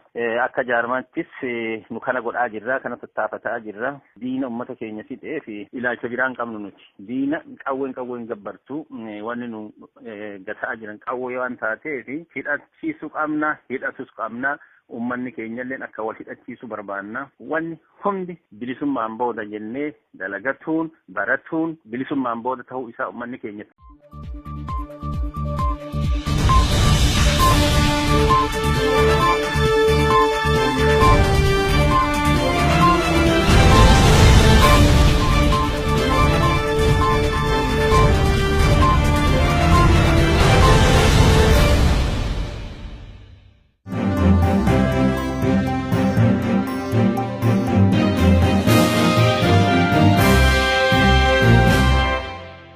Akkam jirtan daawwattoota keenyaa oduu qabannee dhiyaanneerra. Godina Arsii Lixaa aanaa Arsii Nageelleetti tarkaanfii loltoonni mootummaa uummata nagaa irratti fudhataniin namoonni 30 ol ajjeefamuun himame. Jiraattonni akka nuuf himanitti wayita ammaa magaalaan Arsii Nageellee dirree waraanaa waan fakkaattuu fi namoota ajjeefaman awwaalachuu hin dandeenye jedhan. Guutuun gabaasa kana akka nutti dhiyaata. Godina Arsii Lixaatti aanaan Arsii Nageellee gadda hamaa keessa seentee jirti. Guyyaa kaleessaa irraa jalqabee hoomaan waraana biyyattii kallattiidhaan gadi qabee uummata irratti rasaasa dhukaasaa jira. Jiraattota magaalaa keessatti harka qullaa mormii isaanii geggeessaa jiraniif jiraattonni baadiyyaa garaagaraa irraa birmatanii turan. Loltoonni kun jiraattota baadiyyaa irraa dhufan irratti rasaasa roobsaniin namoonni 30 ol ajjeefamuu isaanii kan nuuf himan jiraataa magaalaa Nageelleeti. Nama hedduutti dhume naannoo Nageellee ganama 30 kaleessa afaarra kanaaf har'as karaan cufamee konkolaataanis hin deemu. Haalli ammoo kacadhise hunduu magaala keessatti hoteelli suuqeen sochii baajaajii qofa magaalaa irratti keessa sochootu. Uummanni akkuma jiru gandarra holuma madhaasanii duudan isaanis waajjiroota yuuneenii waldaa kanneen gubuutti gatta'anii gidduu kanatti agaazii kanatti geessanii toksiitti dhaaban jarri farduma afaanii harka duwwaa waan ta'eef akkasitti baay'inaan baadiyyaarraa dhufanii magaalaa keessatti miidhaman. Akka namni kun jedhanitti wayita ammaa kana magaalaan Arsii Nageellee gadda hamaa keessa seentee jirti. Magaalattii to'atee kan jiru loltoota agaazii qofa. Kanaaf sochiin tokkos akka hin jirre himanii jiru. Jiraattonnis namoota jimlaadhaan ajjeefaman kana awwaalachuus hin dandeenye jedhan. Sababnis loltoonni kun erga namoota nagaa ajjeesanii reeffa isaanii magaalaa keessatti tuulanii booda akka jiraattonni itti hin dhiyaanne ugguranii jiru. Jiraattonnis baadiyaalee adda addaa irraa dhufanii daandii hunda cufuu isaanii himan. Sodaachisaadha amma maaliif jarrillee keessa fiigaa agaaziin namni taarikee seenaa baatiin yaanjooftee jirtu lumaa gadi fiigaa deebiti malee homaan lamta jedhaa jirtu hin jiru yoo asin luftu karaan itti cufamaa yoo achi deemtu kan banuu fiidda akkanuma dhaamaa jiru. Wayita ammaa kana guutummaan Oromiyaa rakkoo ulfaataa keessa jiraachuu nuuf himanii haati ilma tokko qabduu dhabaa jirti. Mootummaa humnaan biyyattii bulchaa jiruun biyyi badaa waan jirtuuf ummanni Oromoo bakka jiru ka'ee sirna kana ofirraa kuffisuu akka qabu namni kun dubbatan. Biyyi dhumaa jira, biyya nagaatti dhumaa jira. Amma odeeffannoo qabnutti isaan ajjeesaa bira deemaa jiranii meeshaa qabu bineensatti reeffa namaa nyaataa jira jedhanii naannoo ajjeesanitti kana waan ta'eef saffisuu miti yeroo ammaa kana keessa sa'aatii kanatti yoo ta'e namni dhumaa jira. Ati takkitti dhabdee jirti maatii tokko miidhamaa jira kana waan ta'eef dubata ba'a ilmi irraa hodhu dubata ba'a abbaanis du'aa jira ilma dhabee ofiillee of dhabaa jira kanaafuu hin xaqqisinaam. Jireenya isaanii keessatti mootummaa hammeenyaa fi cubbuun guutamee arginee hin beeknu kan jedhan namni kun kana raawwachuun isaa dhugumatti duguuggii sanyiiti jedhan. Akka namni kun jedhanitti magaalaa Ajjee, Siraaroo fi Burrattis namoonni hedduun loltoota mootummaatiin ajjeefamuu himan. Reeffi namoota wayita ammaa awwaalcha dhabuun waraabessaa nyaatamaa akka jirullee dubbatan. Mormiin kun itti fufuun godina Baalee aanaa madda walaabootti cehee jira. Aanaa madda walaabuu magaalaa Bidireetti mormii ammaan kana geggeeffamaa jiruun namni tokko ajjeefamuun himame. Kanarraa ka'uun daandiin geejjibaa hundi cufamee jira. Diddaan jiraattota godina Baalee ammaan kana hammaatee akka jiru odeeffannoolee nu ga'an irraa mirkanaa'uun danda'ameera. Mormiin kun jabaachuun aanaa Gannaalee keessattis karaan cufamee diddaan uummatichaa finiinee akka jiru himame. Godina Arsii aanaa Honqooloo gandaa Silxaanaatti mormii geggeeffamaa jiruun namoonni 3 yoo wareegaman hedduun madaayuun himame. Waajjiroonni mootummaa baadiyaalee hedduu keessatti argaman balaa ibiddaatiin barbadaa'aniiru. Bal'inni isaa akka nutti dhiyaata. Erga sirna kabaja ayyaana Irreechaa irratti haala nama gaddisiisuun uummanni Oromoo ajjeefamee kaasee mormiin jabaan geggeeffamaa jira. Mormii kana irrattis miidhaan namoota nagaa fi loltoota gara jabeeyyii irra gahaa jiru haalaan hammaatee jira. Kanumaan wal qabatee mormii godina Arsii aanaa Hanqooloo ganda Silxaanaa keessatti geggeeffamaa jiruun namoonni 3 yoo wareegaman hedduun madaa'uu jiraataan aanichaa tokko dubbatan. Naannoo aanaa Hanqooloo Sanqooloo sanitti Silxaana ganda jedhamu keessatti jechuudha hiriira guddatu ture irra. Namni 3 du'e shamarree takkaa fi dhiira 2 namoonni madaa'es akkasumatti jira. Nama 4 oltu madaa'e uummannis akkasumatti falmii isaa gammaatti jira. Akka namni kun jedhanitti erga tarkaanfiin ajjeechaa uummata nagaa muudatee jalqabee jiraattonni martii xiiqii jabaa keessa seenanii jiru. Guyyaa kaleessaa aanama isaanii keessatti mormii geggeeffameen loltoota agaazii namoota nagaa ajjeessaa jiran irratti jiraattonni tarkaanfii fudhachuu ibsan. Tarkaanfiin waraana mootummaa irratti uummanni fudhatee illee jiraachuu baatu aanama kana keessatti ganda kaleessa ganda biraa keessatti nama 5 irratti humna agaazii irratti fudhatamee ture. Ammas gaafa kennuma san fudhatanii aga danda'ameen tarkaanfii bulchiinsa itti bulchiinsaa dabalatee namoota hedduu irratti uummanni fudhachaa jira. Dhaabbata bulchiinsaa gandaa aanaa waan silaa jiru waan mootummaan irraa bu'aa buufatee isaan uummata Oromoo miidhaa jiru hundarratti Achuma godina Arsii aanaa Leemmuuf Bilbiloo ollaa magaalaa Roobee Garjeedaatti kan argaman qotee bultoonni gandoota hedduu diddaa isaanii geggeessaa jiru jedhan. Waajjiraaleen gandootaa martii balaa ibiddaatiin yoo barbadaa'an jiraattonni sirna gadaatiin of bulchaa jiraachuullee namni kun himan. Aanaa wal fakkaatuun aanama sanatti Arsii lixaa keessatti aanaalee argaman gara Roobee Garjeedaatti ganda 5 irraa qeerroon walitti dhufee bakka bulchiinsa diinaa guututti barbadeessee gandeen 5 Roobee Garjeedaa, Argiisa, Baalbeetoo, Saamira, Wanqee gandeen jedhamu kanarraa qeerroo walitti dhufee diinaan hin bullu bakka isaan bulchiinsa jedhanii kaatanis guututti barbadeessanii walitti dhufanii murtuu dabarfatanii gadaan bullaa jaarsaan bulla jedhaniiti alatti bulanii fi akkaataa itti waliif birmannaan qabsoo kanarratti waliif awwaachuun danda'amu irratti illee marii bal'aa geggeessanii ibsa baafatanii addaan ka'an jechuudha. Mormii geggeeffamaa jiruun magaalaa Shashamannee keessatti ammoo haalli jiru hedduu ulfaataa ta'uu namni kun odeeffannoo qaban himan. Loltoonni agaazii halkan dukkana golgaa taasifachuun magaalaa Shashamannee keessatti manneen namoota cabsanii seenuun tarkaanfii ajjeechaa raawwataa akka jiranillee namni kun ni dubbatu. Mormii cimatu geggeeffamaa jira jechuudha. Haala wal fakkaatuun halkan magaaluma Shashamannee keessattuu agaazii dhufee manatti ajjeesee achii ganda duwwaa 4 keessatti sochii bal'atu jira jechuudha. Shashamannees dabalatee yeroo ammaa. Duula duguuggii sanyii uummata Oromoo irratti raawwatamaa jiru ilaalchisuun jaarmiyaaleen siyaasaa Oromoo arfan gochaa mootummaa Itoophiyaa kana balaaleffatan. Hoogganoonni jaarmiyaalee siyaasaa Oromoo akka nuuf himanitti qabsoo uummanni Oromoo geggeessaa jiru cinaa dhaabbachuun mootummaa kana ofirraa fonqolchuuf qophiidha jedhan oduu booda yaada hoogganoota kanaa isiniif dhiyeessinaan hordofaa. Magaalaa Nageellee Booranaa keessatti mormiin jabaan itti fufee jira. Mormii kanarratti lubbuun nam tokko darbee akka jiru jiraattonni dubbatan Abdii Fiixee gabaasa qaba. Magaalaan Nageellee Booranaa guyyaa har'aa muddama guddaa keessa oolte. Jiraattonni akka jedhanitti mormiin guddaa magaalattii raasutti jiru kun kan jalqabe dhumaatii guyyaa Irreechaa mootummaan wayyaanee ta'e jedhee uummata Oromoo irratti raawwateen booda. Mootummaan duguuggaa sanyii nurratti raawwataa jiru mootummaa ta'e nu bulchuuf amantaa uummataa tokkoyyuu hin qabu kan jedhan uummati kun sichi uummati Oromoo akka sabaatti kabajamee sabaaf sablammii biyyattii waliin biyya sana keessa jiraachuudhaaf dursa sirni kun kufuu qabaa jedhani. Mormiin uummataa kun kan akka malee hammaate ammoo galgala kaleessaan booda. Kunis ajjeechaa magaalattii keessatti barataa kutaa 9 kan ta'e Ahmad Nuur Xaahir Huseen jedhamu irratti raawwateen booda. Ahmad Nuur Xaahir yoo rasaasa hidhattootaatiin ajjeefamu karaa nagaa mormii isaa dhageessisaa ture innis hiriyoottan isaa waliin booda rasaasa dargaggoota sana irratti dhuka'een gaaffiin qeerroo Oromiyaas ta'e wareegamni kaffalamaa fi kan jiramu biyyittii keessatti jijjiirama riifoormii fiduu osoo hin taane Oromiyaa walaboomte dhaloota egeree dhaalchisuun faaruu alaabaa bilisummaa faarsuutti dhaloota guddisuudha jechuunis qeerroon kun dubbateera.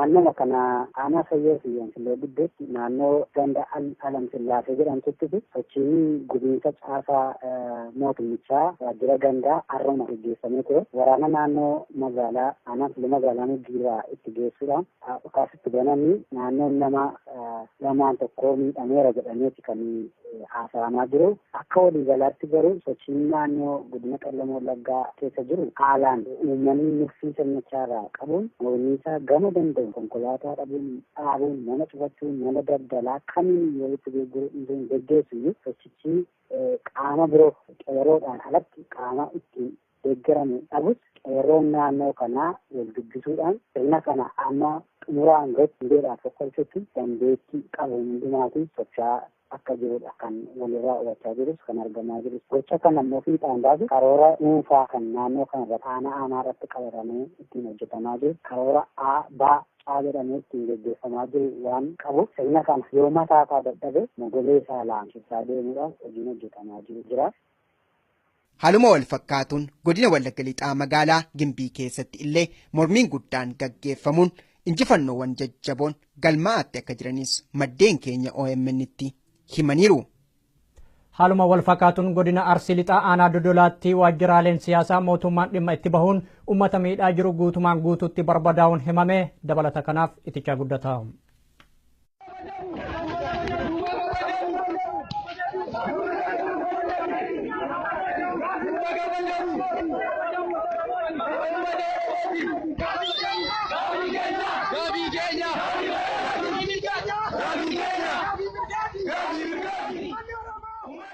Jiraataan aanaa Dodolaa godina Arsii Lixaarraa dubbisne akka jedhanitti mootummaa wayyaanee dhiibbaa garaa jabeenyummaa saba keenya irratti geessisuu erga eegaltee kan bubbulte taatus kan ji'oota 11 asitti ilmaan Oromoo irratti gaggeeffamaa jiru garuu hedduu hammaataa ta'uu dubbatu.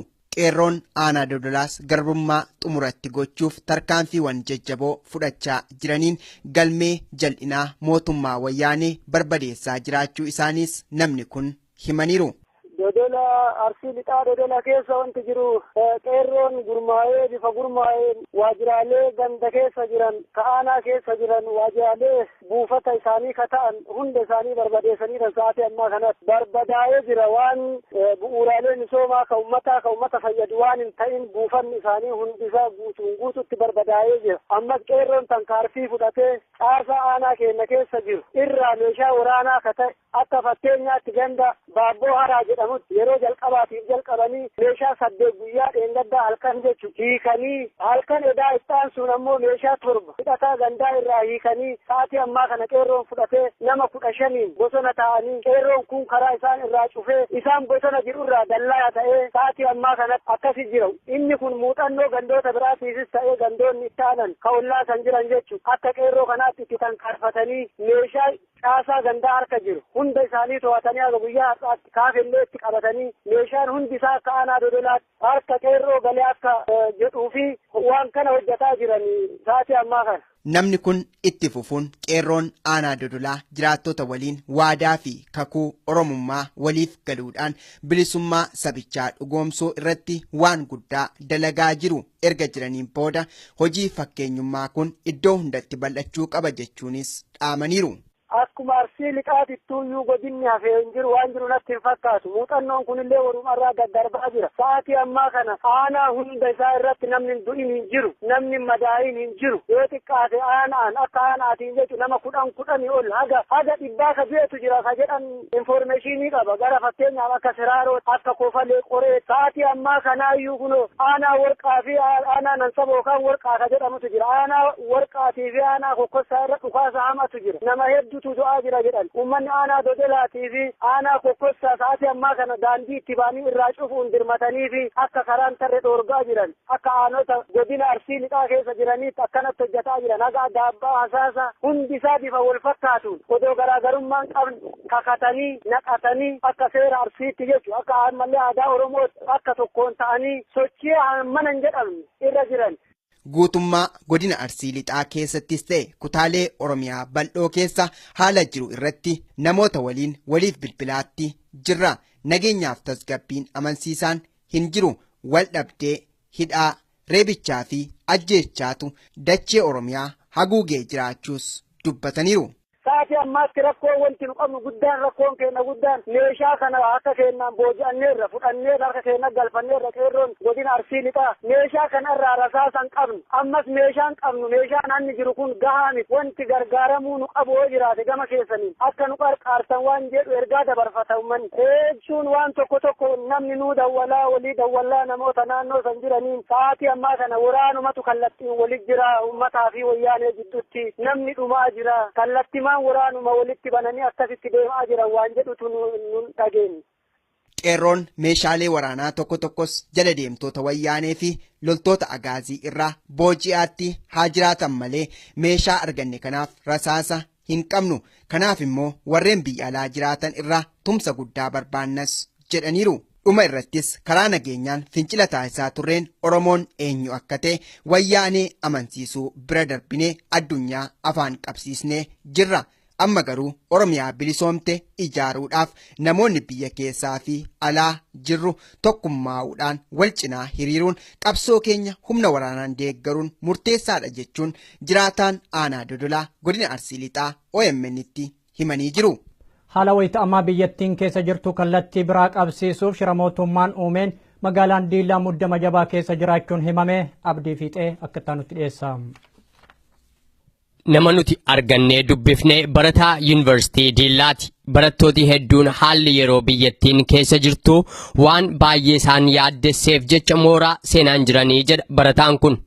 Haalli jiru akkaan baay'ee yaaddessaadha. Mootummaan gaaffii uummataa gara dabarsuuf rakkoolee adda addaa uumaatti jira. Akka barataan kun jedhutti rakkoon guyyaa har'aa magaalaa inni jiru Diillaa keessatti uumames shiruma mootummaan kun uume keessaa tokko.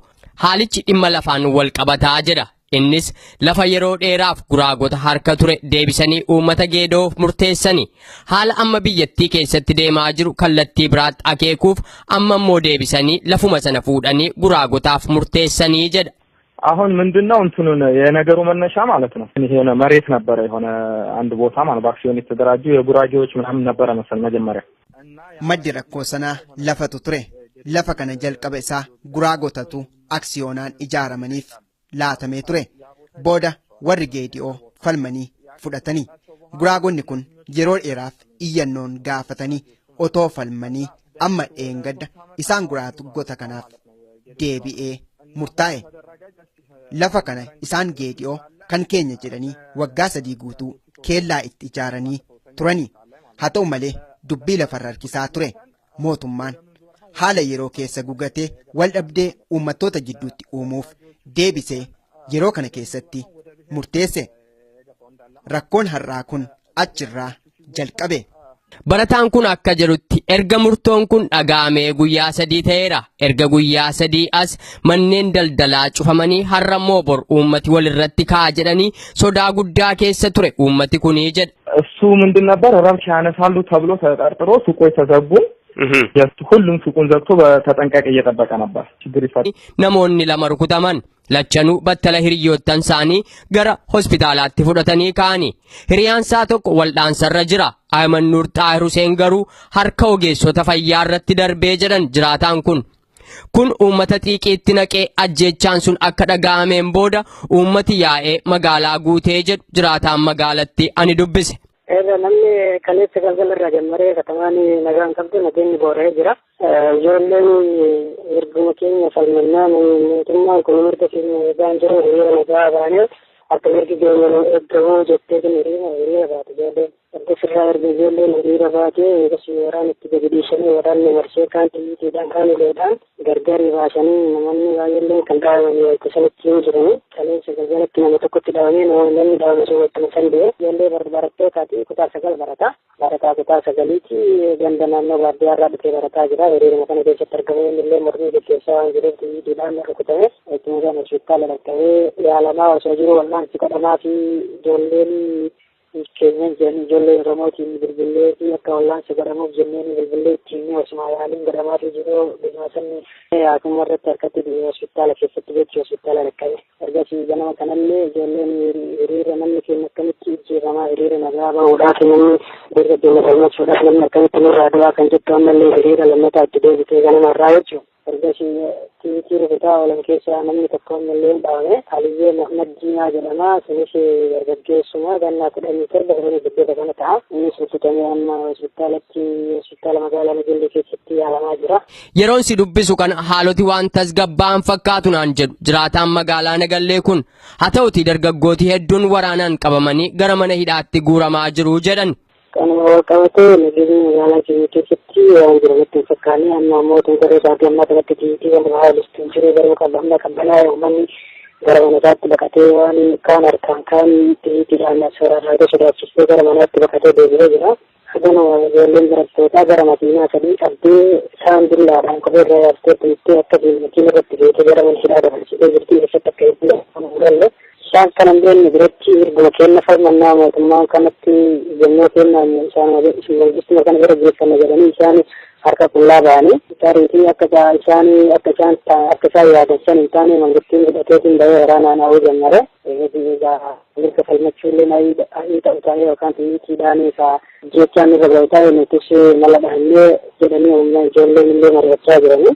Kun silaa akka qullaa ta'uu qabu akka amma danda'anii meeshaa waraana qabatanii akka isaanis meeshaa qabatanii nama lolan kanatti qabatanii loluu isaan barbaachisan yookiis ijoolleen barattoota keessuudhaan nama ganna 21 kanaa gadiiti meeshaalee qabatamaan waan hin qabneef kanamaa fi rakkatanii harka duwwaa mangistii bira dhaabbatanii namni keenya kadee nutis isaanaf nu harkuma qullaa kanaan dhaabbannee mirga isaanii falmannee wajjin deema kan jedhee fi harka qullaa bira dhaabbatan. Hidhannoo dhabuudha malee silaa sodaa biraa qabaachuu miti hidhannoo dhabeeti malee silaa namni yoo falmachuuf nama bira dhaabbate yookaan namni sun seeraan dhaabbatee mirga namaa maan rakkatan jedhee nama gaafata malee irsaasaan deebii nama deebisuu hin ta'u. Isaanis osoo irsaasa qabaatanii gaafii mirgaa gaafachuu dhiisanii silaa irsaasumotanii itti fufuu malan. Magaalaan Gandhaalee ammoo kiiloomeetira 50 fagaattee argamti magaalaa Nagalleerraa. Amannuur Xaahir Huseen ajjeefamee odeeffannoo jedhu akkuma dhaga'aniin daandii cufnee mormii eegallee jedhan jiraataan Gandhaalee tokko. Yeroo darbe godina Gujii keessatti biyyaa kaleessaa magribarraa eegalameetiin uummanni hiriira bahee tureetiin falmii uummata Oromoo irra gaggeeffamaa jiru kana gaggeessaa turanii namoota tokko nurraa ajjeessanii tokko rukutamuun isaatiin guyyaa har'aa kana kan beeksan awwaalacha irratti uummata irratti warroonni gasaa irratti dhufaasanii turanii achirraan Gannaaleellee waan saniif hiriira baanee turre achirraa dureeti ammoo Gannaalee keessaa hiriira guddaa gaggeessaa turre. Nama nuti dubbifne kun karoora hiriira sanaa yoonuu ibsan waan mootummaan kun uummata Oromoo irratti raawwataa jiru duguuggaa sanyiitii erga jedhaniin booda kanaaf uummati kun amantaa irraan qabu sichi uummata kana bulchuuf kan tole jedhee isaaf bulu hin jiru jedhan. Yaa hiriirri keenya kan hadda baay'ee cimaa dansaadhaan nu gammachiisaati. Qabsoon keenya akkuma tufeetti uummata argiteetiin sanyii keenya duguuguudhaaf jecha deemaa jiran illeen akka duguugnu jennee hidhannee dhaadannee tokkoon kaaneetiin mana mootummaa waajjira tokko gumneetiin kaan buqqeessinee dookumantiilee isaanii guurree walitti rarree gumnee turre alaabaa keenya kan baa'u fannifannee turre. Eenyumaa bulchu jechaa jirtu isin alaabaa keenya alaabaa baa'uu dhaabbanne jettan akka biyyattii bulchuu barbaaddu. Akka baa'uun dhuftee biyyattii nu bulchitu barbaannaa. Gaaffiin keessan kallattiidhaan kana? Hundi keessan yaada tokko qabdu natti himamee uummati ilaalchisaa maal fakkaata? Uummati ilaalchisaa hundi isaanii tokkummaadhaan qabanii tokkummaadhaan ka'anii jiraniiti naannoo hundumaa tokkummaa qaban. Awwaalcha irratti argamtaniittu kan mucaa? Awwaalcha irratti hin argamneeti irraa kiiloomeetira 50 waan ta'eef achumatti awwaalanii hin dhaqqabneen Nagellumatti awwaalan. Amma haalli Gannaalee keessa jirtu maal fakkaata? Haalli amma Gannaalee keessa jirtu waraanillee dhufee teelee hin jiruuti dhufaa jira jechaa jiraniiti karaallee cufnee jirra argitee konkolaataan tokko kan deemu hin jiruuti dhoowwinee jirra karaan daandiin hundinuu cufameera kaabaatiif ta'anii bilbilas ta'ee bilbili lama jira lamaanuu cufamee jira. Uummanni hidhannoo qabaa moo harka qullaadha? Harka qullaadha.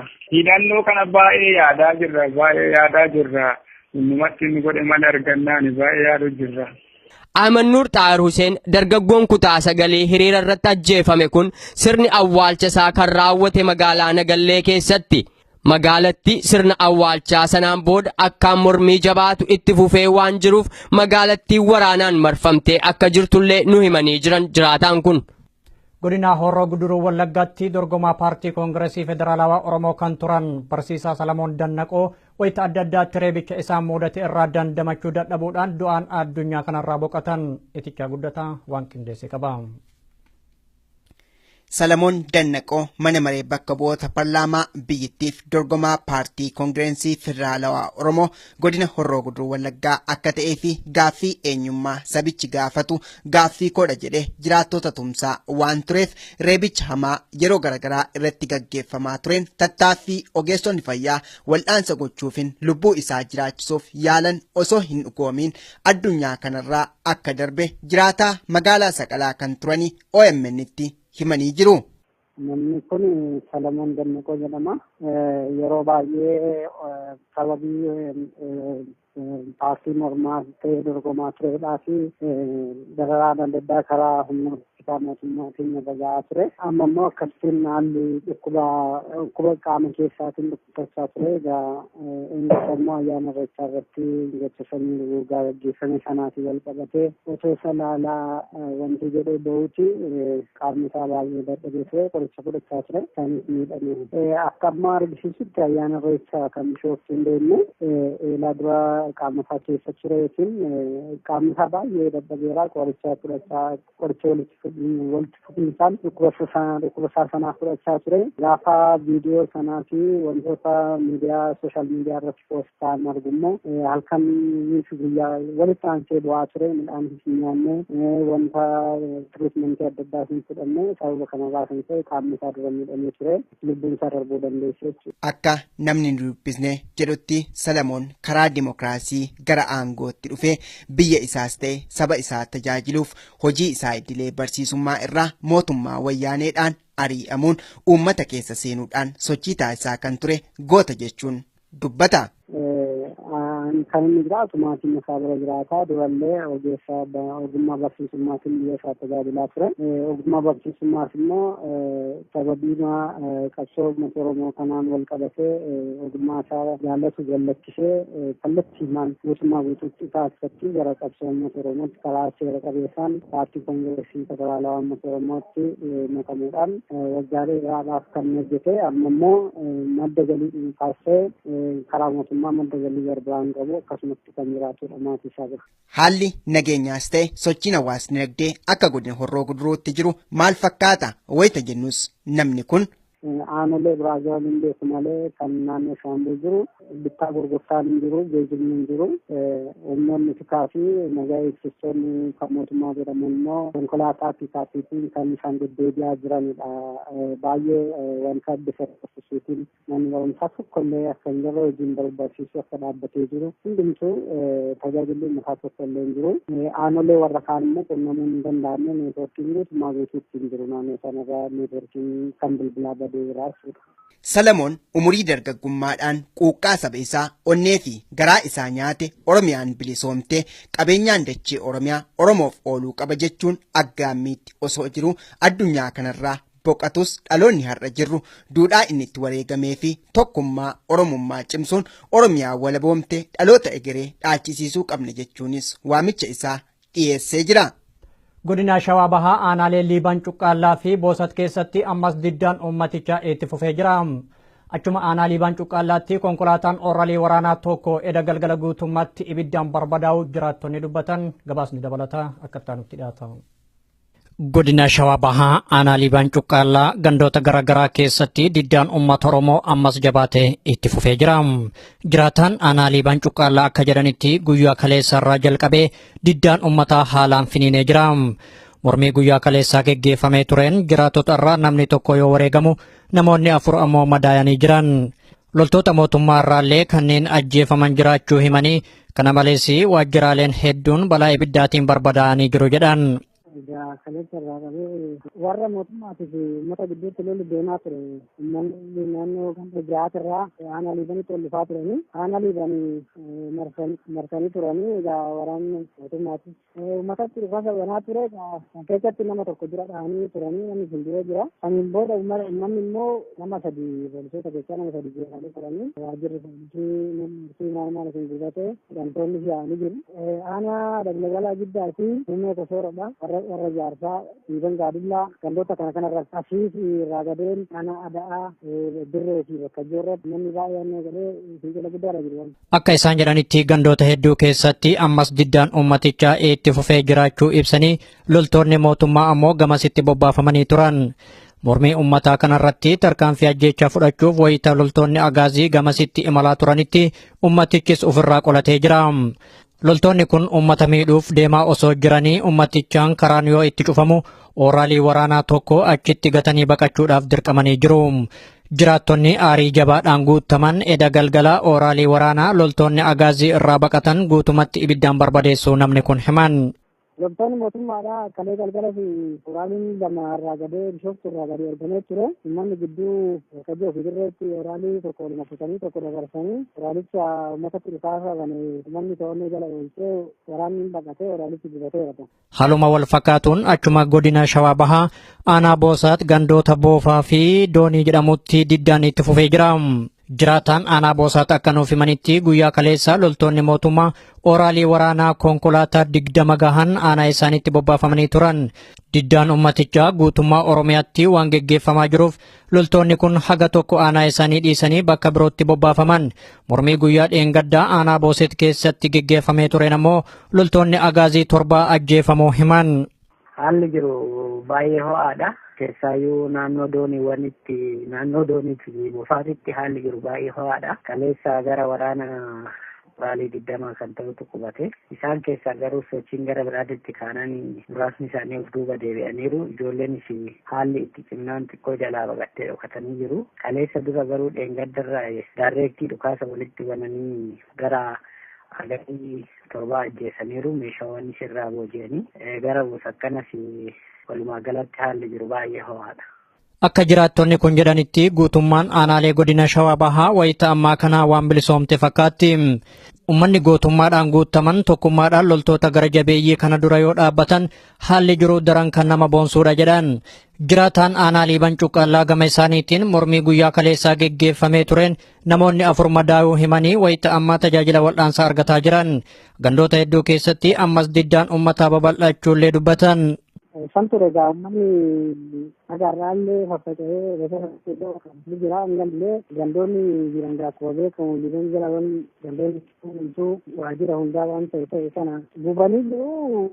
Kaana achitti uummanni alaabaa baasee alaabaa mana barumsaatiif iddoo ta'utti dhaabee jira. Har'a immoo gandi lamaan tokko gara aanaa liibanitti dhufee waan akka fannoo jechuuf magaalaa keessa uummata jira. Amma namni rukutamee hospitaala galee jira. Amma kaleessa rukutamee hospitaala galee hospitaalatti yaalamaa jira namni tokko. Harrukutame gara nama 4tti amma hospitaala jiru.